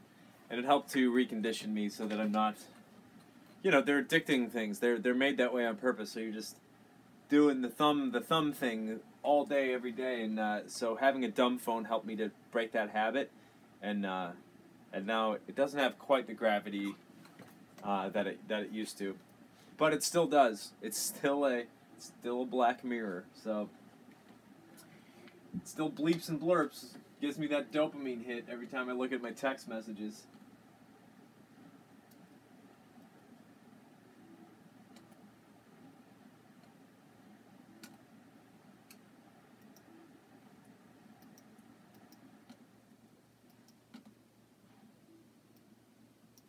Let's see here. See how this is feeling. We'll bring Johnny's guitar down a little bit here too.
What's going on here with this bridge?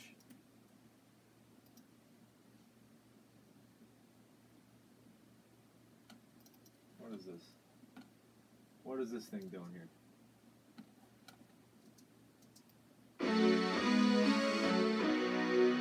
Oh yeah. We recorded that, but I think we decided against it. It sounded too much like a Mannheim Steamroller. Their Christmas record. Which I apologize in advance to those of you who might be fans of Mannheim Steamroller's Christmas tunes. They're not my thing. That doesn't mean they're bad. It just means that this crotchety human being doesn't have the taste for it.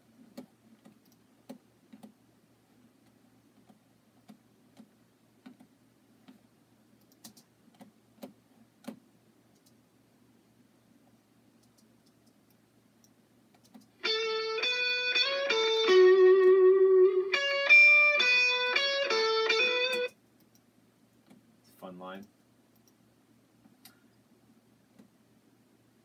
leaning on the strings to make this part big and grand, and hope I'm checking my email every now and then to see if I get a delivery notice from Studio Pros, because they said it was a potential they'd have the strings done for me today. But worst case scenario, hopefully they have them for me tomorrow. I'll have the vocals comped, and we'll have a finished mix on our hands in no time.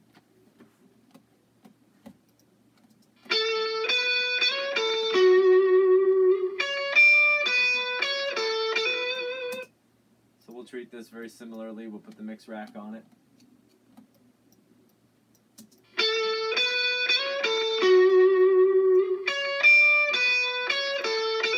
It's a little bit more of an overdriven tone. Nice and dirty. And honestly, there's not much I want to do EQ to this. It's kind of already sitting pretty as we recorded it, so that's nice.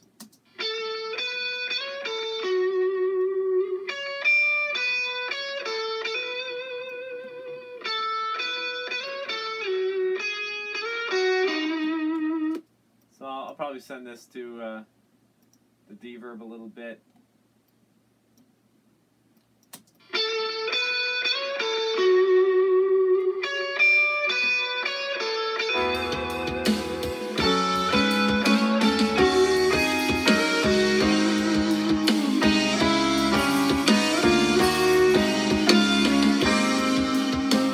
Really like Johnny's tone on that part. It feels good.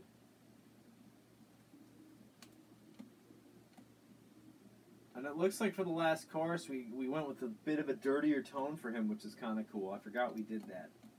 So let's check that out. That neck pickup. Yep. I can't remember if it's the if it's pure neck or if it's that in between, but on the neck side, so you get that like hollow funk. It's probably just the neck. It sounds thick. It sounds thicker. Good ears, Chris. Good ears.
I gotta say that I really like mixing with you guys so much more than mixing by myself. Hopefully this isn't too boring and tedious for you. I know you're probably tuning in and out as something catches your ear. But I don't know, there's something about it. It's like I kind of feel like you guys are in the room, but it's changing how I think as I mix. It's having an interesting effect on me. We'll see. If the mix sounds like shit, it's your fault.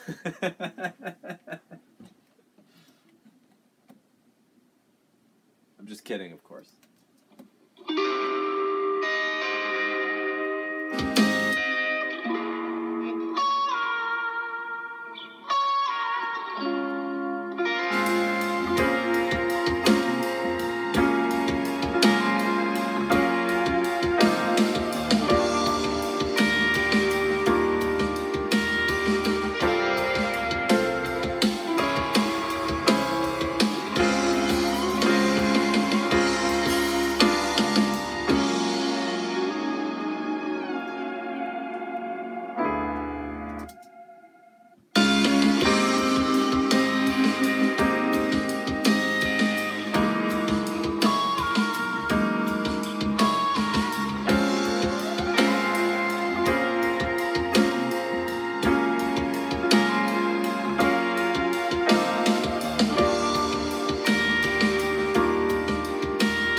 I'll tweak the level of that theremin moog thing once the vocal's in, and the strings. You know, it's hard to place right now because the vocal's obviously going to sit on top of it. But there's this cool ending thing that Rocco and I recorded on a Mellotron. Oh, we actually have a whole set of Mellotron strings. I almost forgot about them. How could I forget? Let's get those cooking. And they only come in at the end for the big bridge. Again, just to kind of, as the song goes, add layers, add some excitement.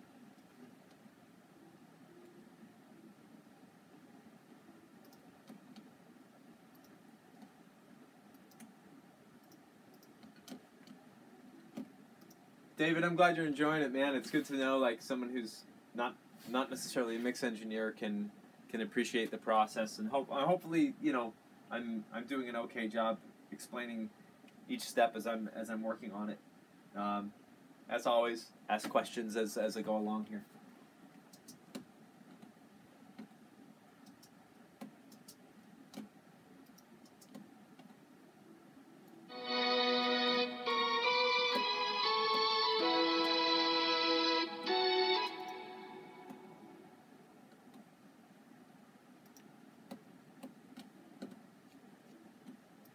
I do find it interesting how our ears like to gravitate towards these classic sounds. There's something about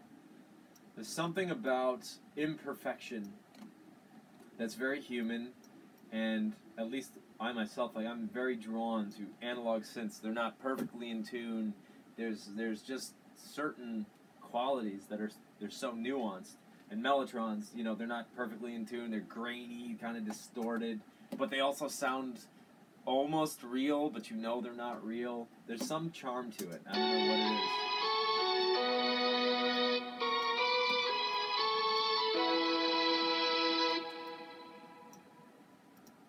These are pretty thin as they are. I'm not going to try and thin them out much more. We'll see how they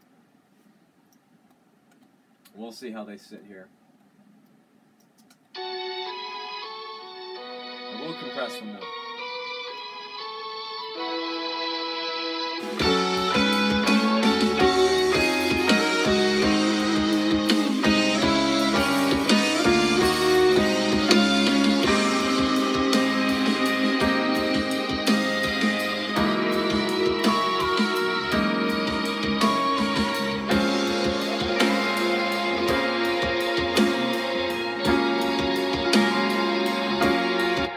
Turn the moog up now that the Mellotron's in the picture for this last chorus, because it's getting a bit lost, isn't it?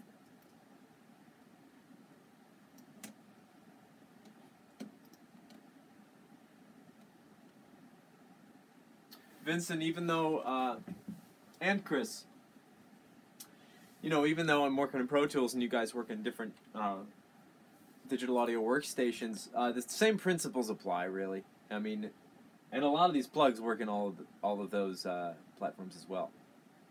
So hopefully that's still helpful in that regard.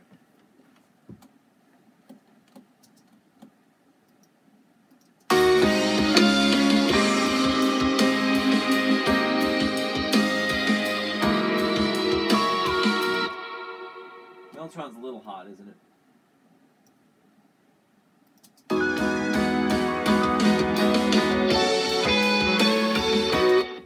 Check on the NS10s. Sometimes I like to do my final balance decision making on the NS10s because they represent a more common listening environment. Well, I guess the most common listening environment these days is a shitty cell phone speaker, but I refuse to mix to that. So.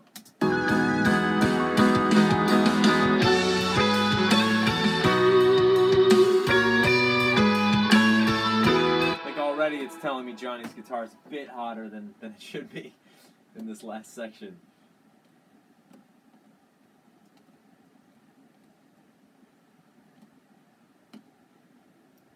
I'm going to pull that back a little bit.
is at this point in the mix.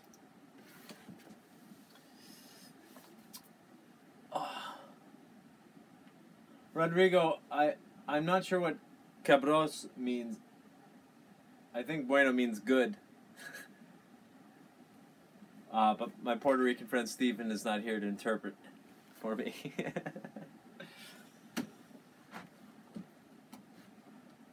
Let's see here. Oh yeah, so at this point I'm going to actually start applying the mix compression. Very lightly, but now that a lot of the elements are cooking and this is the most dynamic, the peak dynamic of the song, I'm going to see how this behaves now.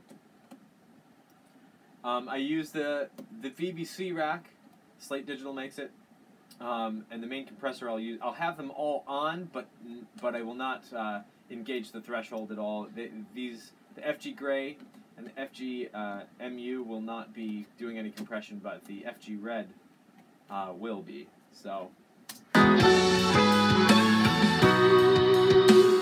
a very slow attack and an auto release. I set the high pass filter so that my kick drum and bass are not pumping my compressor. I want it to control everything above 150. And, you know, just depending on what you're mixing, you can adjust that. Sometimes you want to pump. For our music, I don't find it as appealing to do that, so.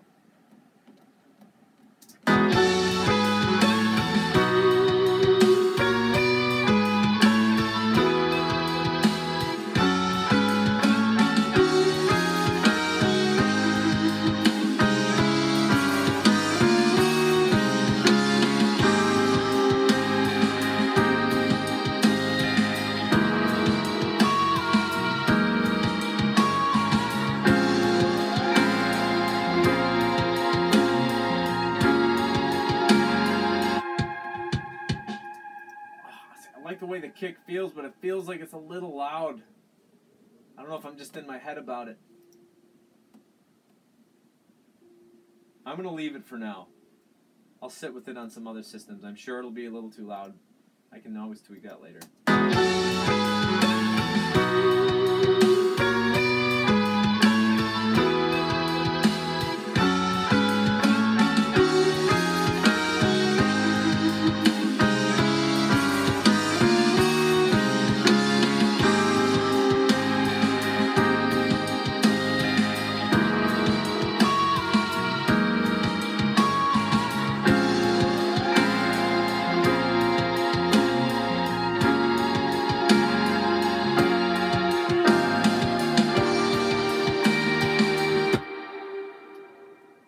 Pull that Moog up a little bit more.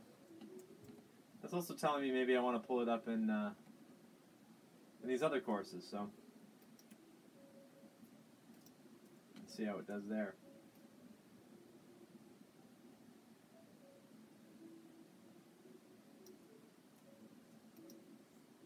I'm going to pull the mellotron back once we hit the chorus because it is a static element.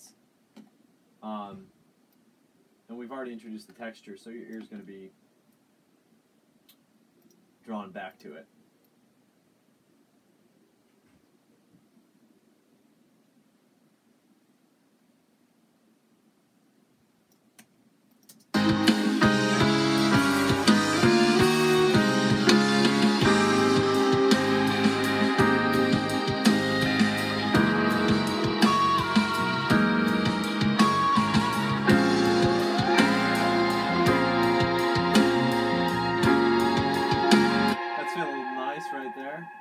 Like that. So there's this cool little part that I was telling you about before. I don't even know what it's a hybrid mellotron part.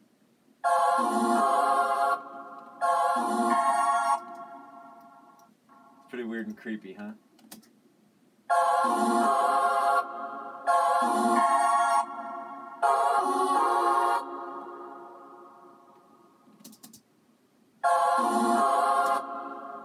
The idea behind this is we're going to automate a cool pan motion.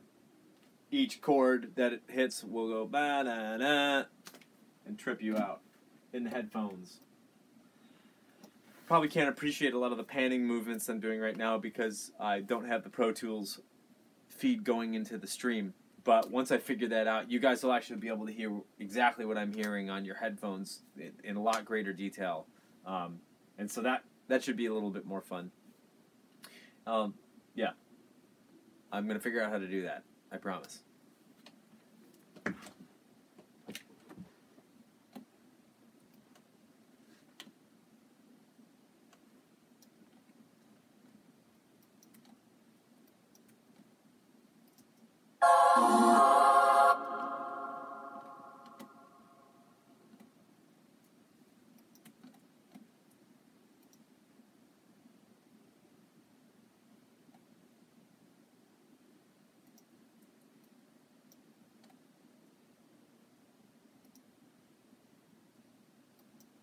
This is going to be interesting. Just kind of manually.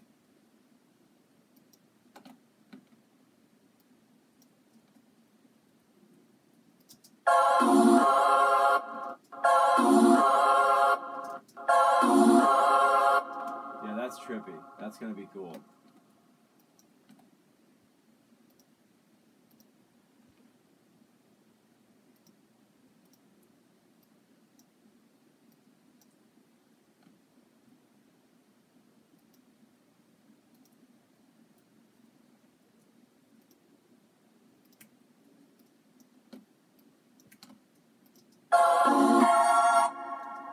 Uh-huh.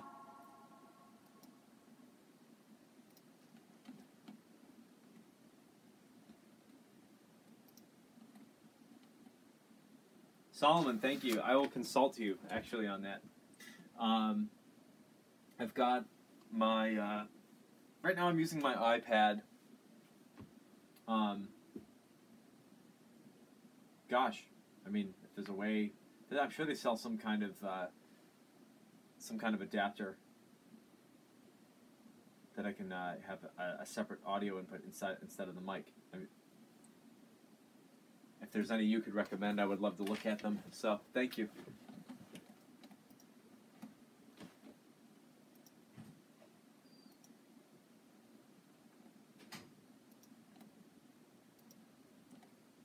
iRig. I've got one of those, actually. But that won't let me send a stereo. I don't think it'll let me send a stereo signal. That's the only trouble with that. Unless they've updated it, unless there's a new one I can get that will let me do that. That would be cool.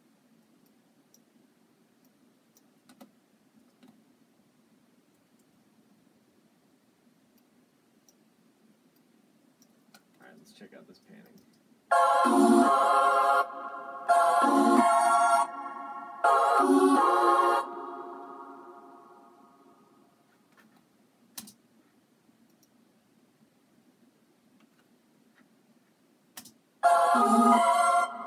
Whoops.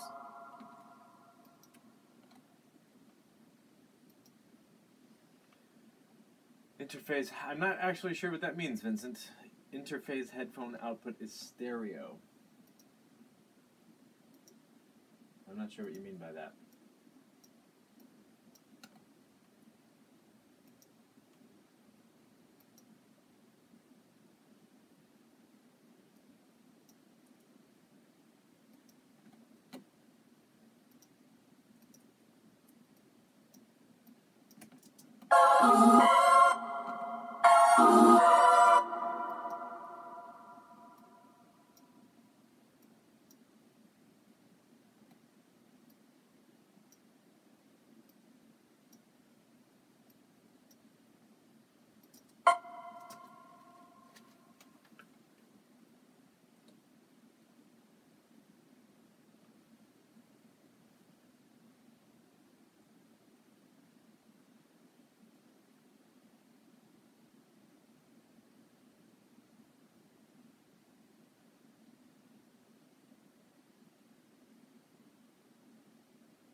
just manually automating this.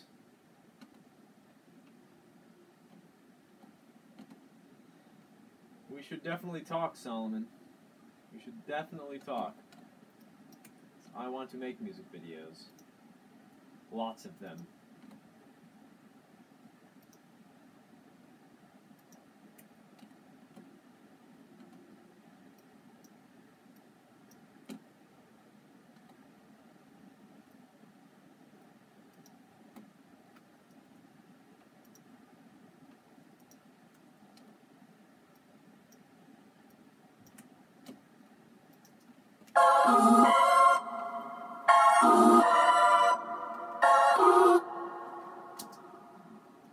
Alright, let's see how that feels.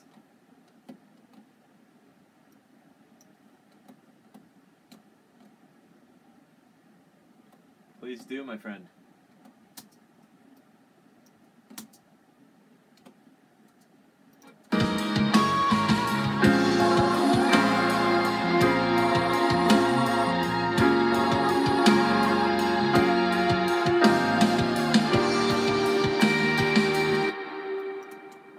I should probably quantize this little bit here, shouldn't I?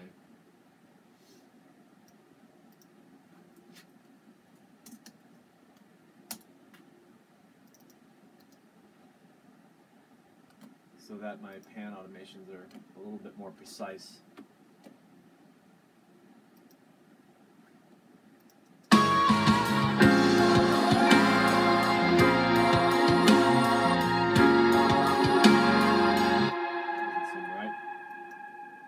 Seems.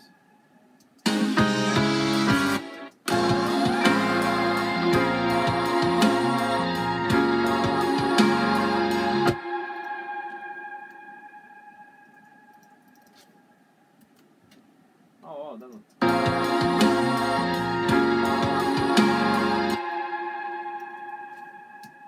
A little nudge will do you.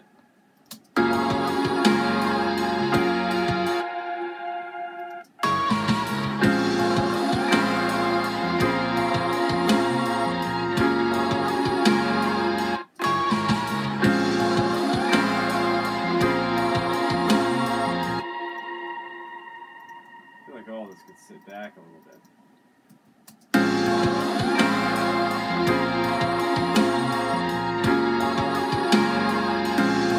That's better.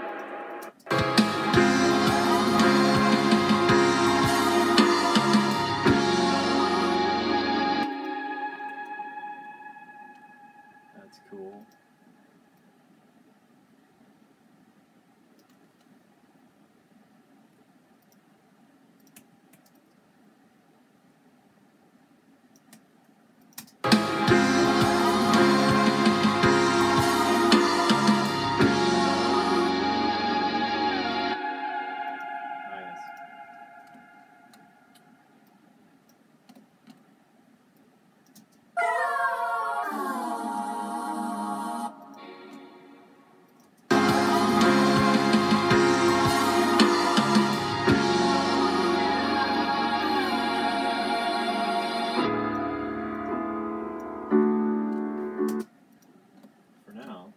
That's pretty cool.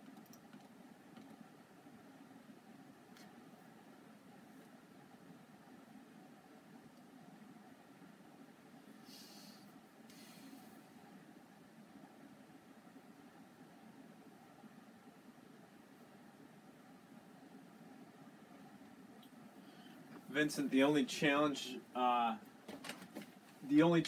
running into with that is, so I can do a couple of things. So if you're referring to like an 1/8 inch stereo double ring, I do have that. I can get the stereo feed coming into here, but I feel like the input, unless there's a specific adapter, the input on the iRigs I think are mono, aren't they? Correct me if I'm wrong.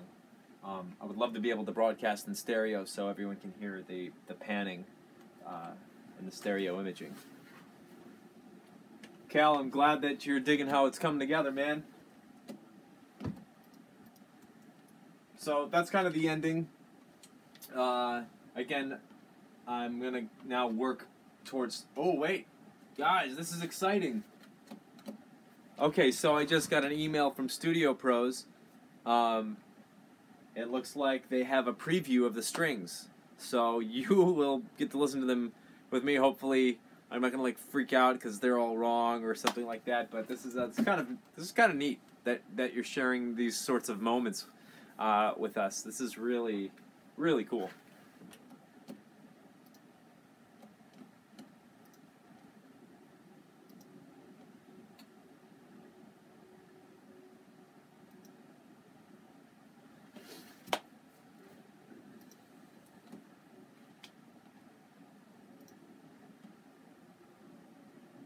Alright, I'm just going to preview it. Oh, I don't know. Let's see.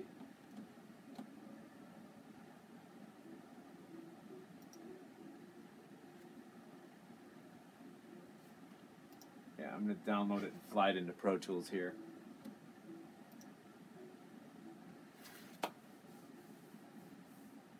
While that's downloading, if you don't mind, I'm going to reheat my tea. I'll be right back.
And we're back.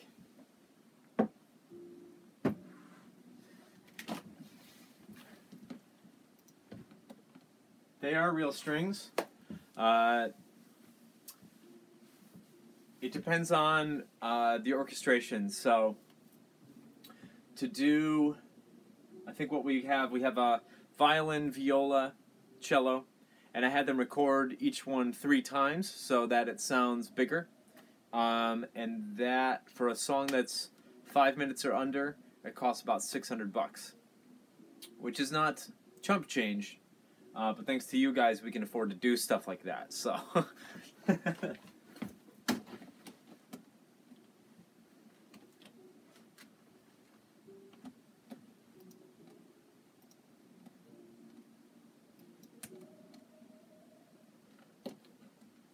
so let's listen. Let's see. We'll fly our strings in here and have a little preview, huh?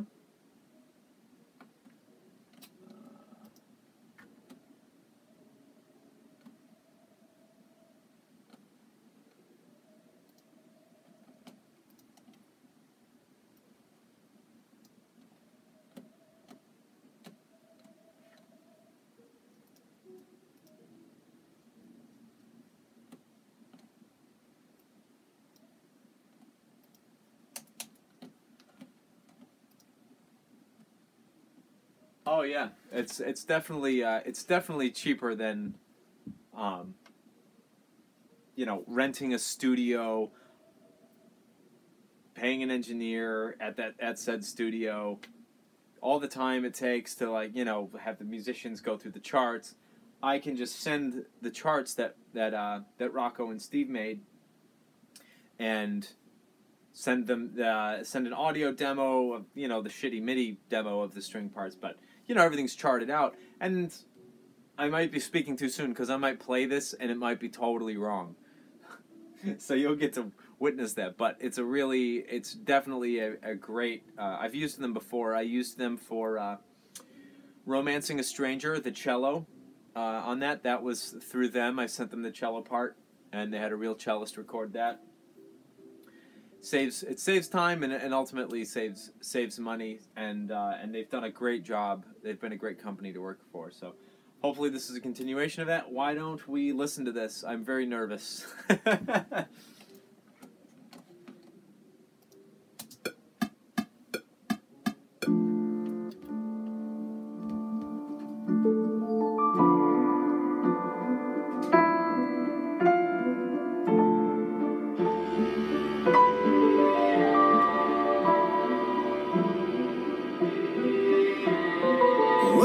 Found is golden, set sail in a dream, waves upon the ocean, beneath sky serene. You should see it with your own eyes, the things we never notice. You can see it with your own eyes. Keep you burning bright.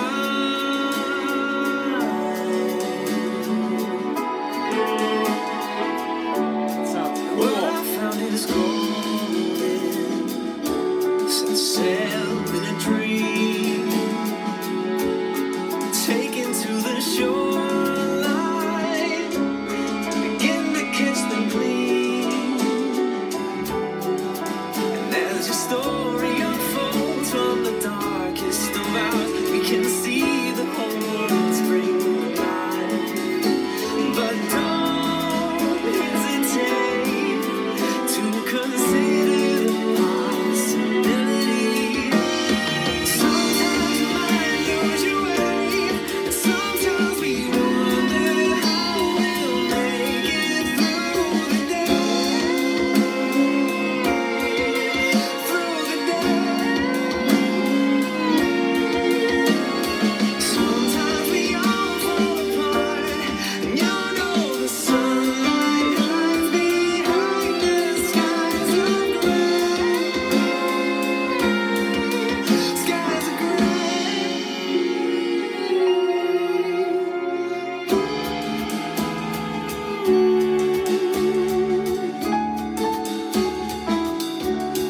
Words cannot be spoken. We fail to describe depth of our emotions, canyon to sky. And I can't understand why the wind blows me into unwelcoming harbors of night. I don't hesitate to consider what's God in me.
That turned out pretty cool.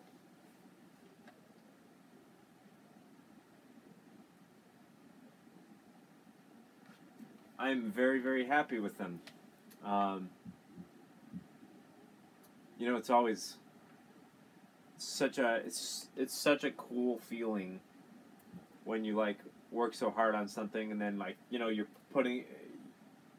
hear the MIDI demo of the strings and you're trying to use your imagination of what it's going to sound like. You know, but then when it comes together, when you hear it for the first time, it's a pretty cool feeling. I'm really glad you guys got to be here for that. That's really neat. There's a little chromatic thing here. I just want to double check and make sure that it's working.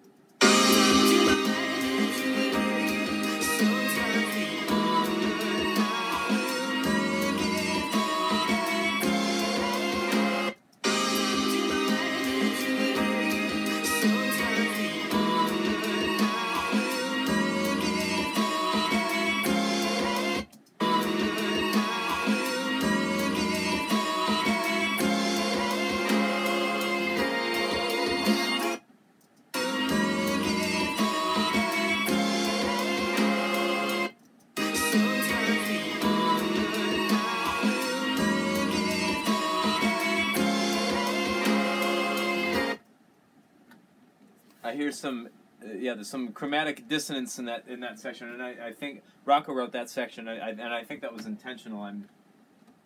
It's hard because I can't just isolate the strings at the moment because this is just a reference mix that they sent me. Very cool.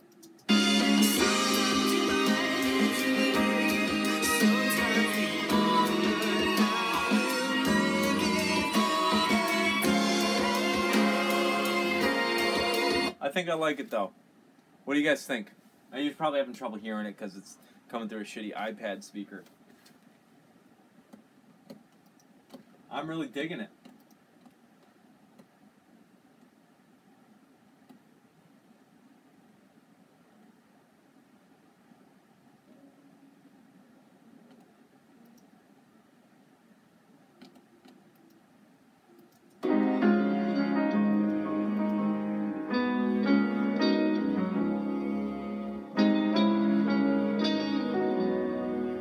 Don't set your anchor down until you reach the shore.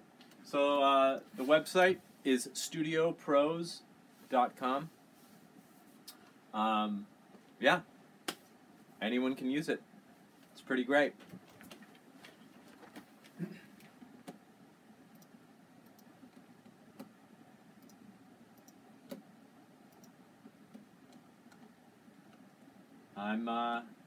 I'm pretty happy with it. What do you guys say? Should I approve them and download the tracks? And then I can mix the strings in here while you're with us. I know we don't have much time left, so we might not get to it, but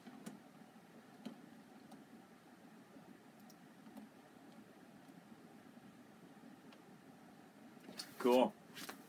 Just to be clear, so I don't know that Studio Pros necessarily let you go to the studio. It's just a web-based company, and they have access to a lot of great studio musicians, all kinds of instruments. You know, I've used them for, you know, I was producing an Americana band, and we wanted a dobro player to play slide on the dobro, and I just sent it to him and said, hey, just jam over this. Like, we just need some good dobro licks. And they came back with really tasty stuff. You know, you don't have to use it all.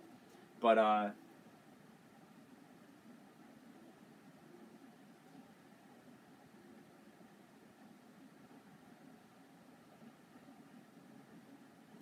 yeah, Rocco, who wrote that last part, is, he's on a meditation retreat until tomorrow. Let me double check that.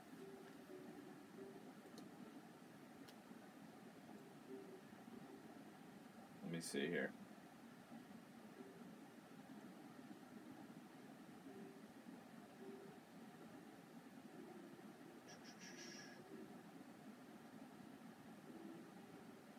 It gets back today, actually.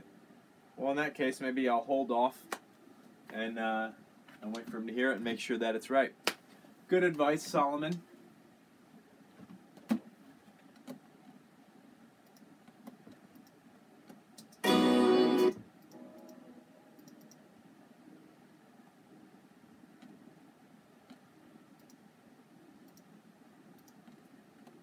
All right, we'll carry on with the mix as is for now.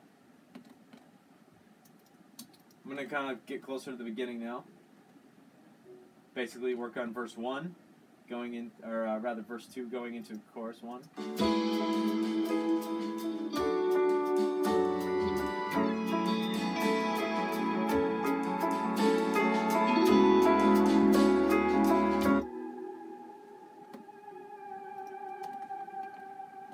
Alright, there's this cool little swell here. We layered a couple moogs to create this neat swell. Let's find it.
Tonto, are you a local here in the city?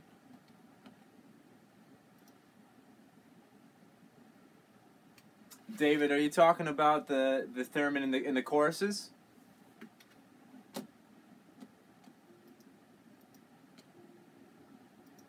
Very cool.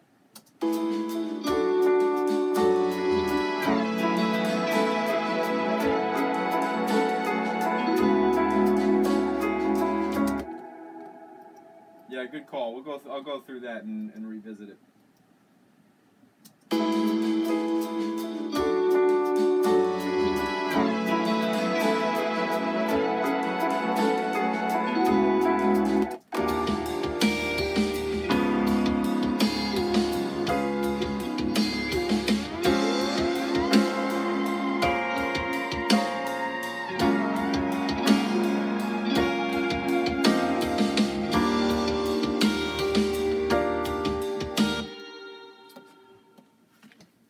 It's meant to interact with the vocal in a distinct way, which until I get the vocal in there, I won't really know.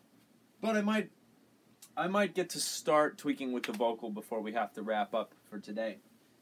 So that might be cool if I can get to it. Oh, in the mix that I played with the strings, a lot of the moogs and synths were muted in that mix. I sent that to the string players on purpose that way so that they wouldn't get confused. If there was too many lines going on, I wanted them to just kind of hear how the string part was laying over the rhythm section. So that might be why you didn't hear it there.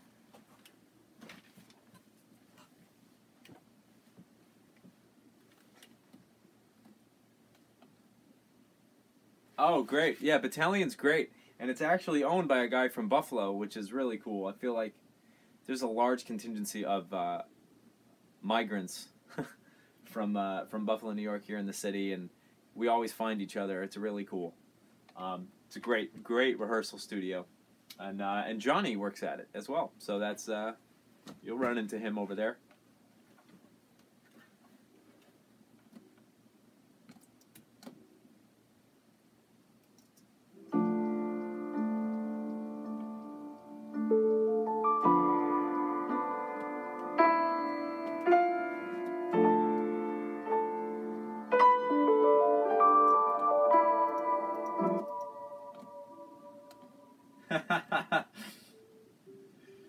Oh, it's all good, man.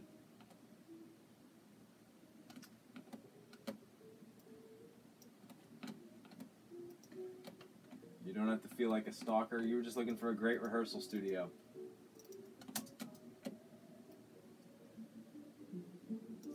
I love this part here. It sounds kind of like a harp or pizzicato strings, but it's really the Prophet. Really cool.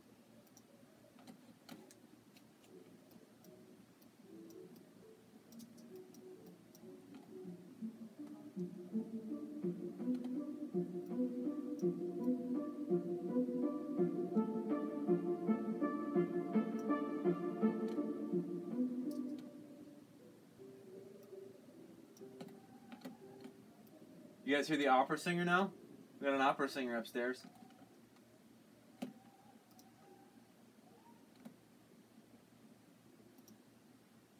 Thanks, Solomon. Thanks for joining.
Man, that click track's gonna drive me nuts.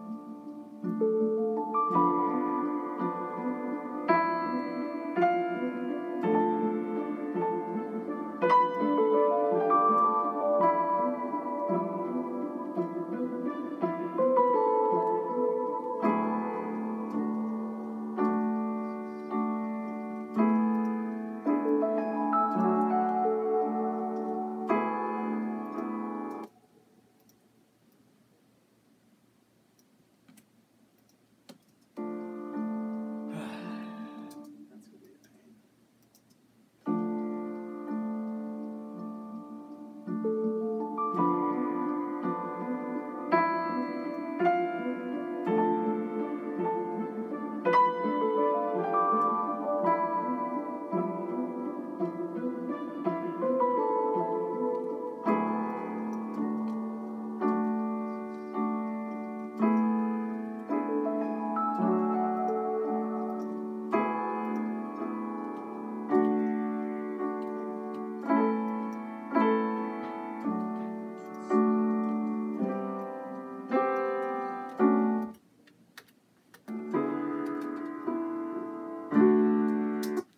I'm doing what I said I didn't want to do and restoring a little bit of low end to the piano here in the beginning. I don't know if it's the right move, if it's just going to ruin the rest of the mix, but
text Rocco to let me know as soon as he comes back on the grid.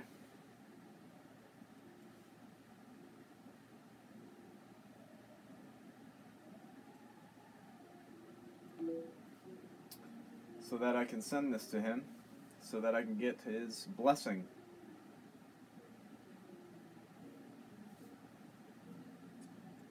Let's see here. Still learning how to use this thing.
Adjust the bass a little bit of mud. And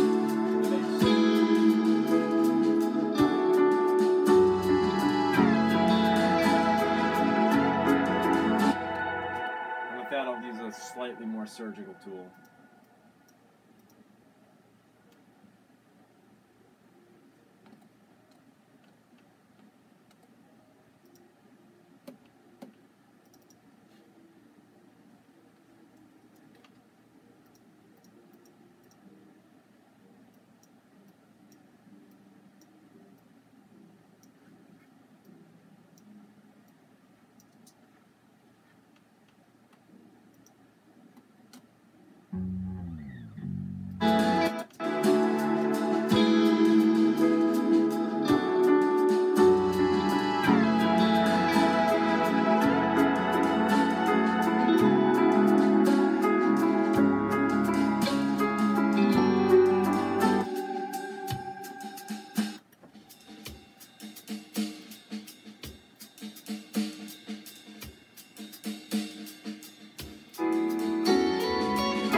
Hey, what's going on, man? How are you doing? Good.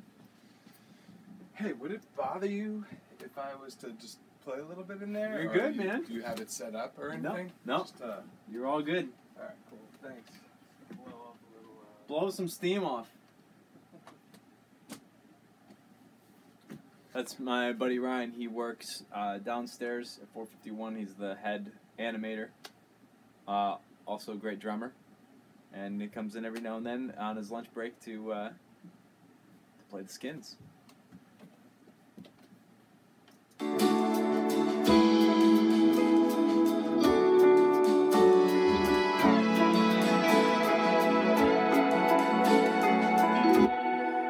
This studio is called, this recording studio is called End of Era Studios. The animator works for 451 Media, which is kind of just a couple different companies in this building that are kind of incestuous. We do a lot of business with each other. So 451 is a comic book company. They do graphic novels. And Ryan animates a lot of the marketing material for those graphic novels. I do a lot of the scoring for these. We'll animate parts of them as part of the marketing campaign, so I'll do a lot of scoring for that, which is really cool. Yeah, Ryan's great, very talented individual. He had a band called I think it was called CISO. They were on David Blaine's record label. Very cool music. Yeah, gotta check that out.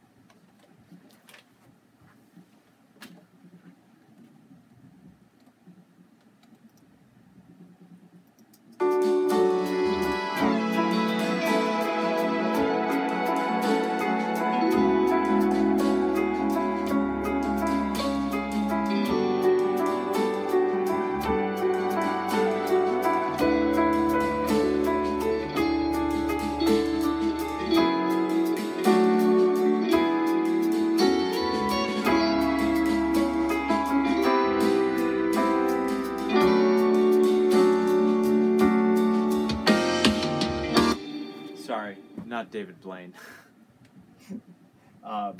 Singer for Talking Heads. David Blaine. Shit, I'm blanking on his name.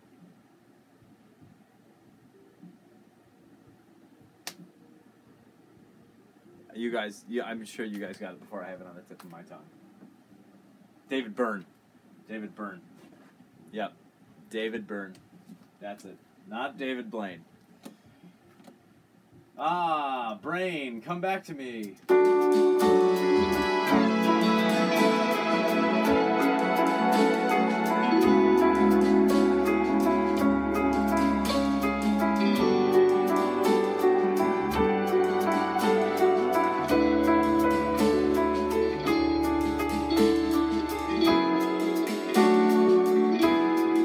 That feels better in the bass. David, try living a day in my brain, and you'll always be confused. But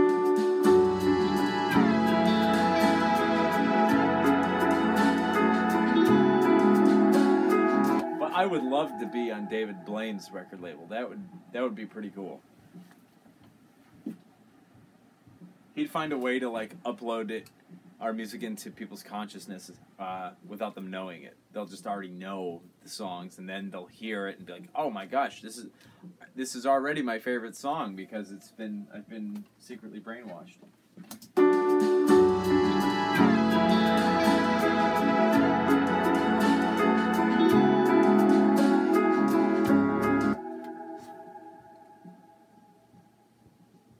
All right, for this last little portion, I'm gonna start digging into the vocal here.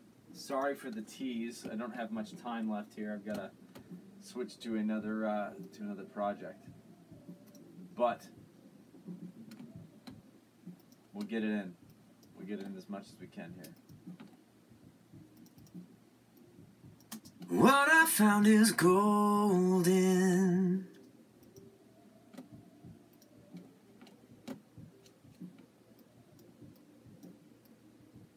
What I found is golden. Set sail in a dream. Waves upon the ocean. Beneath sky serene. What I found is golden. What I found is golden. Set sail in a dream. Waves upon the ocean. Beneath sky serene. What I found is golden. Set sail in a dream. Waves upon the ocean. Beneath sky serene. So yeah, taking out a lot of low end in the vocal again. I want that to sit nice and pretty in the mix. Can be tempting to leave your vocal girthy, but do not succumb to that temptation, because it will sit in the mix much nicer if you don't. What I found is gold. I like to attack the vocal with a fast attack, fast release at a high ratio. The voice is very dynamic. Most voices are, so I compress mine twice. What I found is golden. I also have an expander on it so that the in-between noises between my phrases gets mitigated. Can't hear it as much, which is good. I have a de-esser because I like to brighten the voice to add air, and the de-esser gets rid of that annoying. What I found is golden. Set sail in a dream. And then my second compressor is a very slow attack, very slow release. I use the R channel. I put it on R Vox, 80 millisecond attack with a 791 millisecond release. What I found is golden. And then we're just going to cue up our little verb here. What I found is golden. Set sail in a dream. I also want to send it to this other big kind of 70s plate emulator. I don't have an actual 1970s reverb plate. That would be really awesome, but I don't.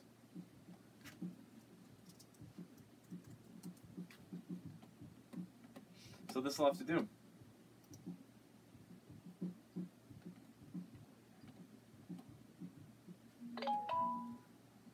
Let's see, is it Rocco?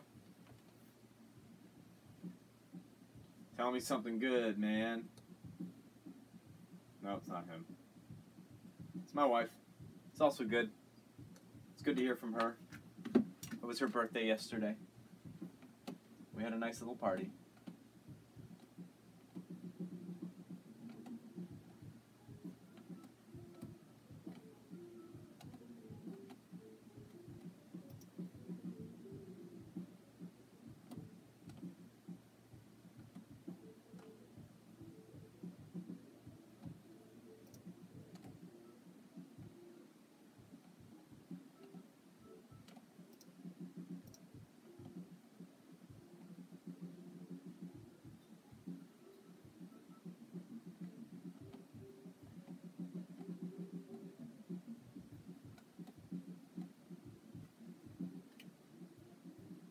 Let's see here, we'll do.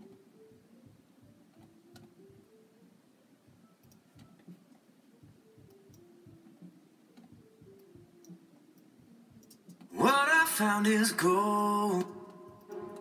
What I found is golden. Set sail in a dream. Waves upon the ocean. Beneath sky serene. What I found is golden. Set sail in a dream. Waves upon the ocean. Beneath sky serene.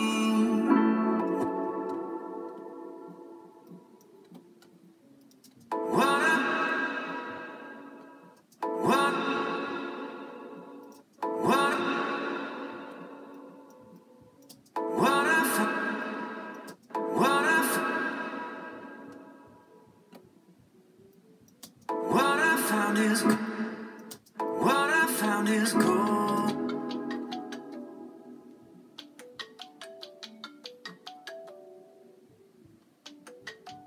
Steven, I shall call him back. I actually have to wrap up, guys. I really appreciate you joining me. I will send my wife your birthday sentiments. I'm going to figure out when I'm going to get to pick up with this. Hopefully get to finish comping the vocals tonight. And then tomorrow I will finish the mix. So yeah. I'm going to call Steve back, see what's going on. Get his ears on these strings. It'll be good. Alright, guys. Enjoy the rest of your day. I really appreciate you joining me, and hopefully this is enjoyable for you as well. Ciao.